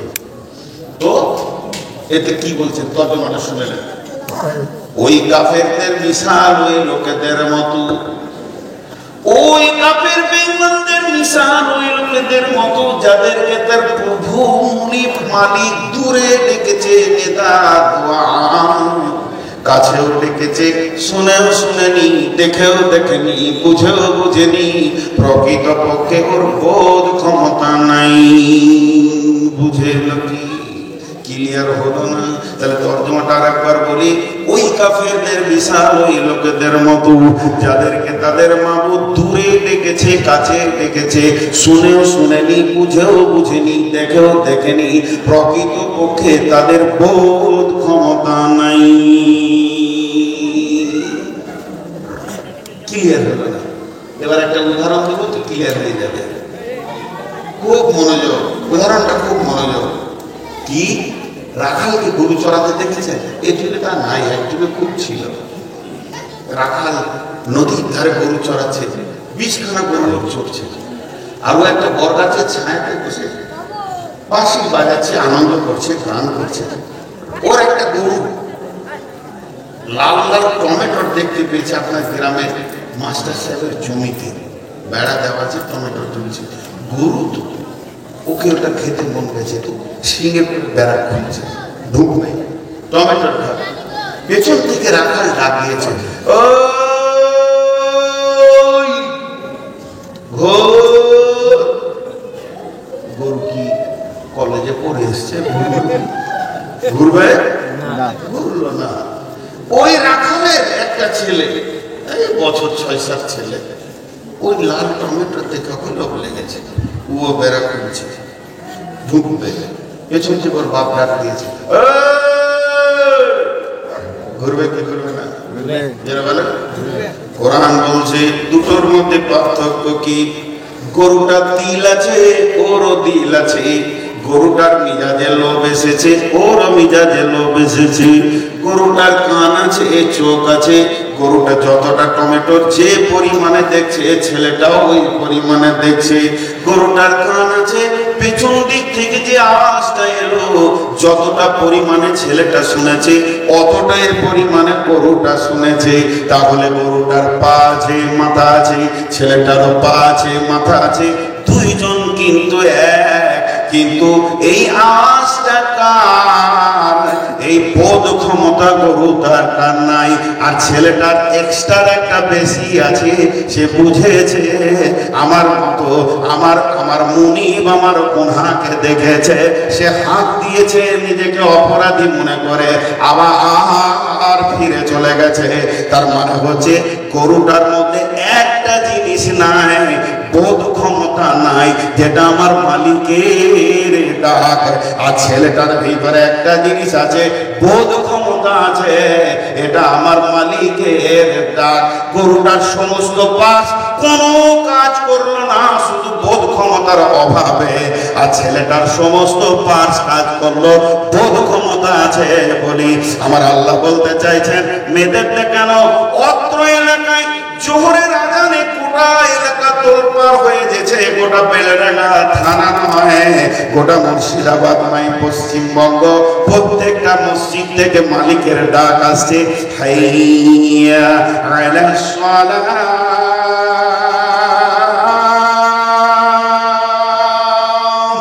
এই ডাক শোনার পর যতজন এসে মসজিদে উপর হয়ে পড়ছে, মাবুদের ডাক শোনার পর, মালিকের ডাক শোনার পর, গুনহার ময়দান থেকে রিটার্ন হয়ে এসে মসজিদে সাজদায় পড়ছে। এরাই হলো আল্লাহর কাছে মানুষ। আর যতজন মাবুদের ডাক শুনে ফিরে আসতে পারে না, এরাই হলো শুকর কুকুরের থেকেও খারাপ। এবার নিজে নিজে বুঝে নেবে, গোষ্ঠী পাতাটা গায়ে মারেন। নিজেকে বলেন, আমি নিজেকে বলি নূর মোহাম্মদ, তোর মাবুদ যখন তোকে ডাকে তুই যাস? হ্যাঁ যাই। তুই মানুষ। মোহাম্মদ, তোর মাবুদ আজকে এসে দেখেছিল, গেছিলি? না আমি যাই। তুই শুয়োর কুকুরের থেকেও খারাপ। একটা গল্প শোনাবো। হ্যাঁ, সুর করে আদায় করা যায়, আমি ওটা আবার একমত। যদি কথা কোরআন হাদিসের মতো বলতে হবে, সুর করে আদায় করে ভাব। আমি তো সুর করে বাইরে করছি। একজন বলছে যে হুজুর সুর করে বাইরে করে, আল্লাহ নিজে সুর করেছে, মাথা মুফাসির কোরআনের মধ্যে। তুই আবার সুর আটকাবি কোথায়? আল্লাহ নিজে সুর করেছে, দেখা ভেবে রসুল ইসলাম সুর করেছে, মাথা মুফাসির রয়েছে, আর হারুফের মাথা রয়েছে। বেশি পণ্ডিতি করে, সুর করে আদায় করাও যায়, সুর করে বাইরে করা যায়। তো এখন যদি আপনারা কালেকশন করতে বলেন 5 মিনিট কতগুলো দিয়েছিলাম গো? আমার পানি বকছি, আমি পানি খেয়েছি, লাইলাম এরই নাম মহব্বত। বলছে আমার বইয়ের যখন সর্দি কাশি হয় আমি তখন ওষুধ খাই, মানে ও ওষুধ করে যদি ভালো হয়ে যায়। খেতে এমনি কাশছে, আবার খেতে ওষুধ খাবেন, কত দরদ। জি, যে কথা আমি আপনাদের সামনে এগিয়ে চলে এসেছি, টোটাল যে বক্তব্যটা আমি দিলাম এতক্ষণ পর্যন্ত, তার সারাংশ হচ্ছে মানুষ জাহান্নামে যাবে গাফলতির কারণে। জোরে বলেন, মানুষ জাহান্নামে যাবে গাফলতির কারণে। এবার একটা মজার কথা শুনে, বিসমিল্লাহির রহমানির রহিম, ইন্নাল্লাহা গাফুরুর রহিম। বন্ধুরা, একজন মুতাফসির, বিখ্যাত মুফাসসির তাফসীর করে বলছেন, সারা পৃথিবীর যত মানুষ এসেছিলেন, যারা রয়েছে, পরে যারা আসবে, কিয়ামতের মাঠে যতজন জান্নাতে যাবে তাদের কথা বাদ দেন, কিন্তু যারা জাহান্নামে যাবে এরা গুনাহ করেছে, এর জন্য জাহান্নাম যাবে না। গুনাহ করার কারণে মানুষ জাহান্নাম যদি যায়, তাহলে আল্লাহ কি করছেন? গুনাহ করার ডিউটি কার? মানুষের ভিতরে যে গুনাহ করার মতো পার্টস আছে, এটা কে দিয়েছেন? না আল্লাহ দিয়েছেন। তাহলে আমি পাপ করব, এটা তো আমার ডিউটি। আর মাফ করার ডিউটিটা কার? মাফ করার ডিউটি হলো আল্লাহ। কিয়ামতের ময়দানে যদি আল্লাহ বলে, গোলাম নূর মোহাম্মদ তুই জাহান্নাম যা, আমি বলবো কেন? আমার রব বলবে তুই পাপ করেছিস, তার জন্য যা। এখন আমি রবকে বলবো, মাবুদ আমি পাপ করেছি, আমার ডিউটি আমার ঠিক আছে, এখন আপনি তো মাফ করেননি, ডিউটিতে ফাঁকি কার? ডিউটিতে ফাঁকি কার? শুনে আপনাদেরকে উল্টা মনে হবে, এটা দারুণ কথা বলছে। মাফ তো করার ডিউটি হলো আল্লাহ, তাহলে আল্লাহ মাফ করেনি, তাহলে ডিউটিতে ফাঁকি পাওয়া গেছে আল্লাহকে। নাউজুবিল্লাহ সুম্মা নাউজুবিল্লাহ। অতএব আমার রব কাউকে বলবে না যে গুনার কারণে তুমি জাহান্নাম যেছো। শুনে উল্টো লাগছে না? আরে হ্যাঁ না বলে না? এতগুলো লোক হ্যাঁ না বলে না? আরে পাপ করার কারণে কোনো মানুষ জাহান্নাম যাবে না, শুনে উল্টা লাগছে না? একবারে একদম চুপ গো, একবার মুখ খুলে উল্টা লাগছে কিনা? নারে তাকবীর, আল্লাহু আকবার।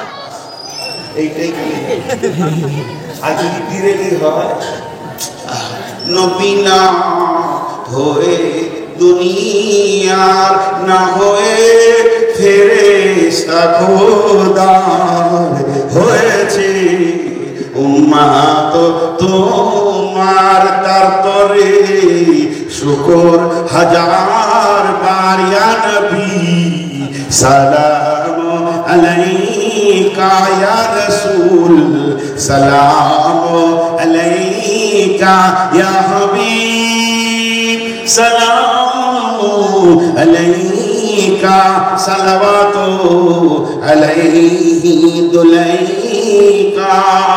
সব দাঁড়িয়ে যাবে, কি চলছে আর দেখবে না, বিরেলি দেখে খালি একবার এরকম যদি করা একটু হালাতে জলপাইগুড়িতে যাচ্ছে করতে গেছি, আর প্রথম বক্তাকে তুলেছে রাত 2:30টায়, তার আগে খালি গজল চলছে, জীবনে দুটি ইতিহাস আছে। আর বোকারো বৃষ্টি পুরুলিয়া পার করে জালসা করতে গিয়েছিলাম। প্রথম বক্তা তুলেছে রাত 3টে, তারপরে দ্বিতীয় বক্তা আছে। কি নসিব খারাপ, আমাকে 3টে শুনে দিয়েছে। অনেকদিন আগে, তখন ছেলে মানুষ ছিলাম, 40-এর নিচে বয়স ছিল। তো দেখছি সবাই এরকম করে হাই তুলছে, মানে আর ভালো লাগছে না। মানুষের তো একটা দেহ আছে না ভাই।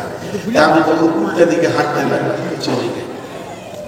বাইর শুরু করে দিলাম, নামাজ পড়তে হবে না, রোজা রাখতে হবে না, নামাজ পড়ে কোনো লাভ নেই, নামাজ না পড়লেও জান্নাত আছে, রোজা রাখতে হবে না। কে বলেছে রোজা এত জরুরি আছে? কোনো দরকার নেই, হজ করার দরকার নেই, টাকা খরচা হবে, আর আমার কালেমা পড়ার দরকার নেই। মেয়েরা বেপরদা থাকলে ছেলেরা লুচ্চামা করবে আর বেহিয়াইমা করবে, ঘুরে বেড়াবে, সুদ খাও, বাটপাড়ি করো, চুরি করো, ডাকাতি করো, বেঈমানি করো, কোনো চিন্তা নাই, আর কোনো আমল করার দরকার নাই।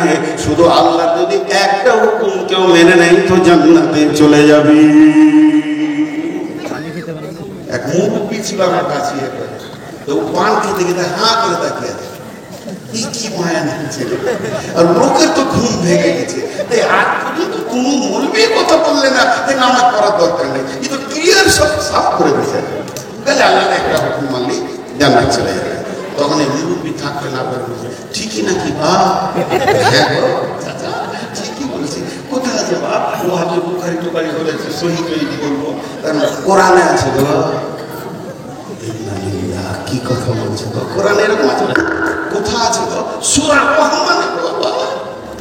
লে আল্লাহ একটা হুকুম মেনে জান্নাত সূরা রহমানে আছে, আর বাকি কিছু মানলাম না। কোথায় আছে? বিসমিল্লাহির রহমানির রহিম।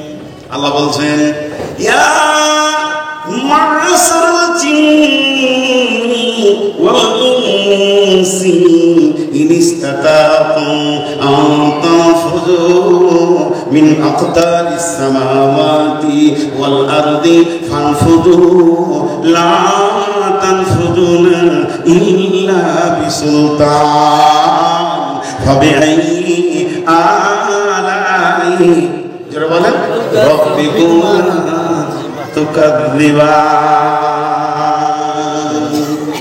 আল্লাহ কি বলতে চাইছে?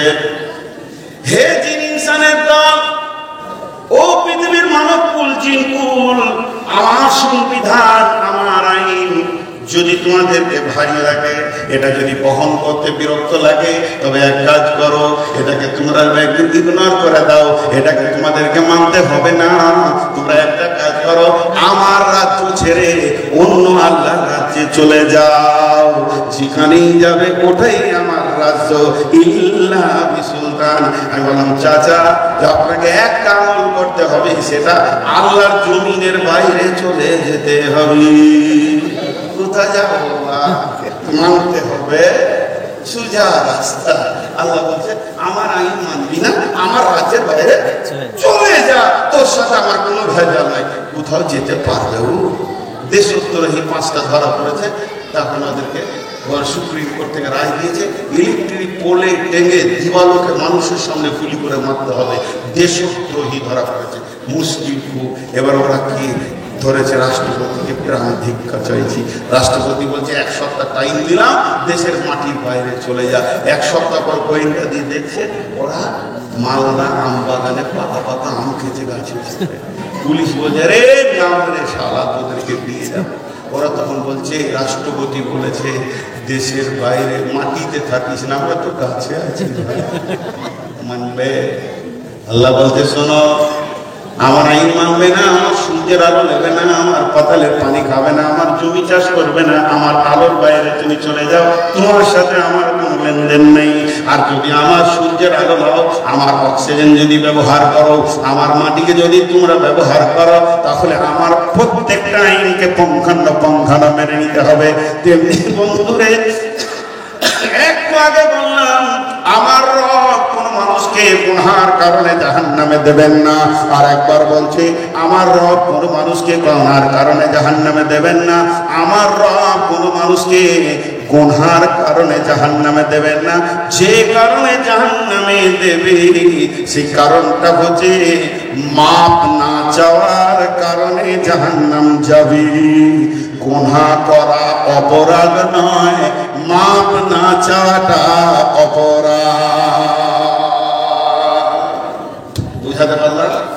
গুনার কারণে মানুষ জাহান্নাম যাবে না, মাপ না চাওয়ার কারণে যাবে। কারণটা হচ্ছে মাপ না চাওয়া। এবার বলেন, আল্লাহ বলছেন তোমরা যখন গুনাহ করো তখন তোমাদের খুব উদ্দীপনা থাকে, কিন্তু একবার মুখে বলতে হবে আল্লাহ তুমি মাফ করো। এটা তোমরা অলসতার কারণে বলো না। তোমাদেরকে এমন গাফলতি শয়তান দিয়েছে, গুনার ব্যাপারে তুমি হিরো, মাফ চাওয়ার ব্যাপারে তুমি হয়ে গেলে জিরো। আল্লাহ কেমন মাফ করেন? ইন্নাল্লাহা গাফুরুর রাহিম। একটা লোক একটাই গুনাহ, একটা লোক একটাই গুনাহ, একটা লোক একই গুনাহকে প্রতিদিন যদি 70 বারের ওপর করে থাকে, আল্লাহ 70 বার মাফ করবেন।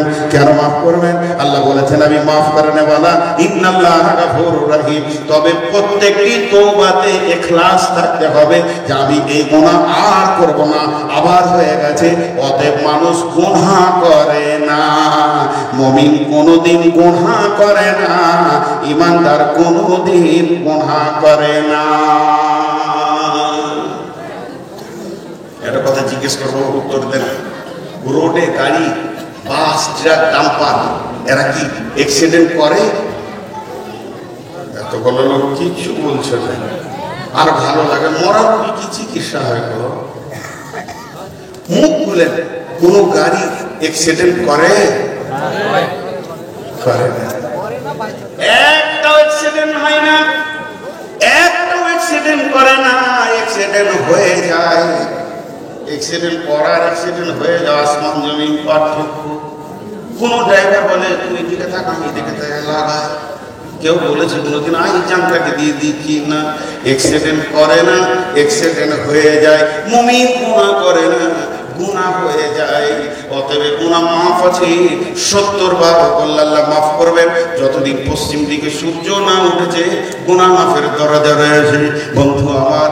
অতএব ইন্নাল্লাহা গাফুরুর রাহিম। কোন মানুষ গুনার কারণে জাহান্নাম যাবে না, মাফ না চাওয়ার কারণে জাহান্নাম যাবে। আপনাদের গ্রামের নাম মেদেরটা, সেই জেনটা, ওই খাপা জেনটা।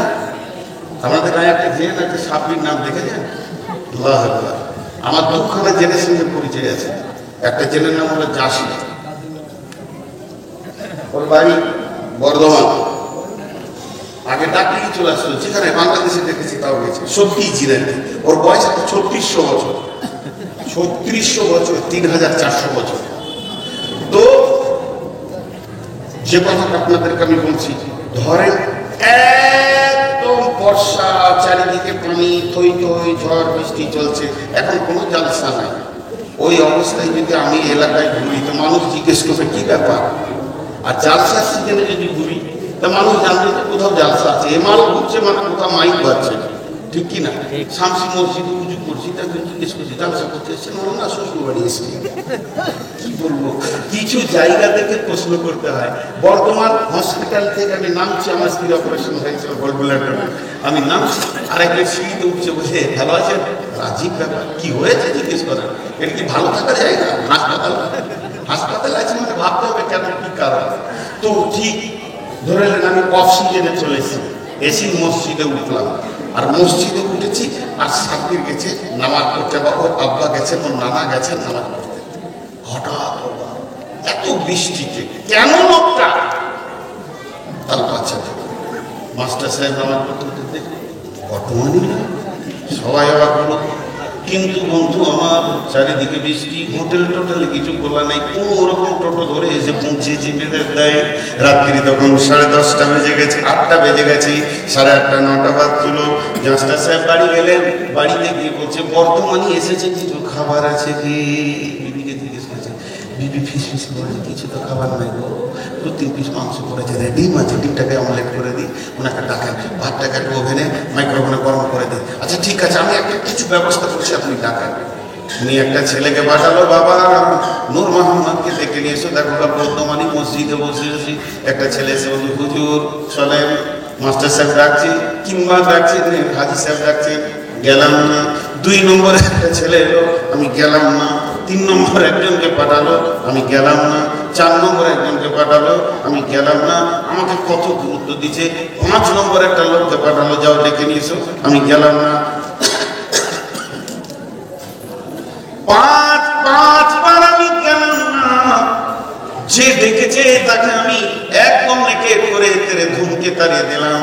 কিন্তু হাজি সাহেব কত ভালোবাসেন, মাস্টার সাহেব কত ভালোবাসেন, অত রাত্রিতে ওই ঝিমঝিম পানিতে ছাতাটা নিয়েছে মসজিদে বলছেন, ভাই সালাম আলাইকুম, আসেন, যেটুকু খাবার আপনার আমার কপালে আল্লাহ জুটিয়েছে 2 ভাইয়ে খেয়ে নেব। ঝাঁকি দিয়ে ছেড়ে দিলাম, গেলাম না। এইভাবে রাতটা চলে গেল, ক্ষুধার্ত অবস্থায় গেল। ফজরের নামাজ পড়ে আমি চায়ের দোকানে বসে বলছি, মেয়েদের দালো বেঈমান, এদের ঈমান নাই, এদের কোনো চেতনতা নাই, মেহমানের প্রতি এদের কোনো গুরুত্ব নাই। আমি সারাটা রাত না খেয়ে থাকলাম, আমার ব্যাপারে কোনো খবর নিল না। একবার মুখ খুলে বলেন, আমার দাবিটা সত্য না আমার দাবিটা মিথ্যা? বলেন, দাবিটা মিথ্যা কিনা? সবাই যদি একবার মুখ খুলে, কোনো গুনাহ হবে? হবে। জোরে বলেন, সত্য না মিথ্যা? কেন 5 বার 6 বার দেখে গেল না? আমার রব বলছেন, তোর কাছে আমাকে শিখতে হবে, মাফ করে ডিউটিটা আমার, তোর কাছে কি আমাকে চেতনতা নিতে হবে? আমার কি বিবেক নাই, আমার কি জ্ঞান নাই? তোর গুনাহ করেছিস তুই, মাফ করব আমি। তাই ফজরের সময় মসজিদকে দিয়ে বললাম, আমার গোলামদেরকে আমার ঘরে ডেকে দে, আমি রব রেডি হয়ে গেছি তার গুনাহকে মাফ করার জন্য। তোকে আমি পাইনি। জোহরে ডেকেছি, তোকে আমি পাইনি। আসরে ডেকেছি, তোকে আমি পাইনি। মাগরিবে ডেকেছি, তোকে আমি পাইনি। তোর অলসতা কত বেশি ছিল, ঘুমিয়ে কাজা করেছে ফজর, তখনও জাগিনি, তখনও জোহর খেলায় খেলায় কেটেছে আসর। মাগরিবে শুনি আজান, জামাতে শামিল হও রে এসাতে, এখনো জামাতে আছে স্থান। তারপরও তোকে আমি এসাতেও ডেকে পাইনি। 5 বার মুয়াজ্জিনকে দিয়ে ডেকে তোকে আমি পেলাম না। শেষকালে আমি রব তোকে কত ভালোবাসি রে, আমার উপরে ক্লেম লাগাস না। আমি রব কত মহব্বতের। তাহাজ্জুদের টাইমে সারা বিশ্ব যখন ঘুমিয়ে গেছে, আমি রব তোর দরজায় দাঁড়িয়ে আছি আর বলেছি, গোলাম ওঠ, একবার উজু করে 2 রাকাত নামাজ পড়ে বল, রব্বানা ফাগফির লানা যুনুবানা। আমি রব নিজে এসেছি তোর ঘরের দরজায়। পাপ করেছিস তুই, আগুন জ্বালিয়েছিস তুই, পাপের আসামি তুই। আমি হলাম রব, আমি তোকে কত ভালোবাসি রে। তোর পাপে আগুন জ্বলছে, কিন্তু আমি রবের শান্তি হচ্ছে না। আমি তোর দরজায় ডাক দিয়েছি, তখন তুই গরুর মতো নাক ডেকে ঘুমিয়েছিলি। অতএব কোন মানুষ জাহান্নাম গুনার কারণে যাবে না, যাবে অলসতা করে। রবের কাছে সে ক্ষমা চাইনি। আমাদের রব 70 বছরের কঠোর মুশরিককেও মাফ করতে পারেন। তার প্রেমে যদি কেউ জড়িয়ে যেতে পারে, এর থেকে প্রেমিক রব আর কেউ নাই। গোলাম, তখন তুমি অলসতা আর ঘুম দিয়েছ, তোমাকে আমি পাইনি যে একবার তুমি চোখের পানিতে আমার কাছে কাঁদবে।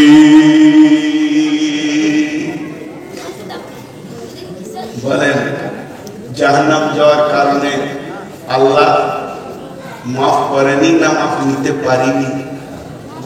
জি ভাই, মাফ নিতে পারিনি। সবসময় অলসতা আমাদেরকে জাহান্নামে নিয়ে যাচ্ছে। এই জন্য প্রথমে বলেছি, বডিতে ক্যান্সার হলে একটাই রাস্তা মৌত, একটা ঠিকানা কবর। আর যদি ইমানে অলসতা ঢুকে যায়, ও জাহান্নাম যাবে, এই কথাটা বলা ভুল হবে। বরং কোরআন যেটা বলছে ওইটা বলতে হবে, জাহান্নাম যাবে নিশ্চিত। অনিশ্চয়তার কোনো কথা নাই, এখন নিশ্চিত কথা যে ও জাহান্নাম যাবে। ভাইরা আমার, অনেক কথা আপনাদের সামনে রাখলাম।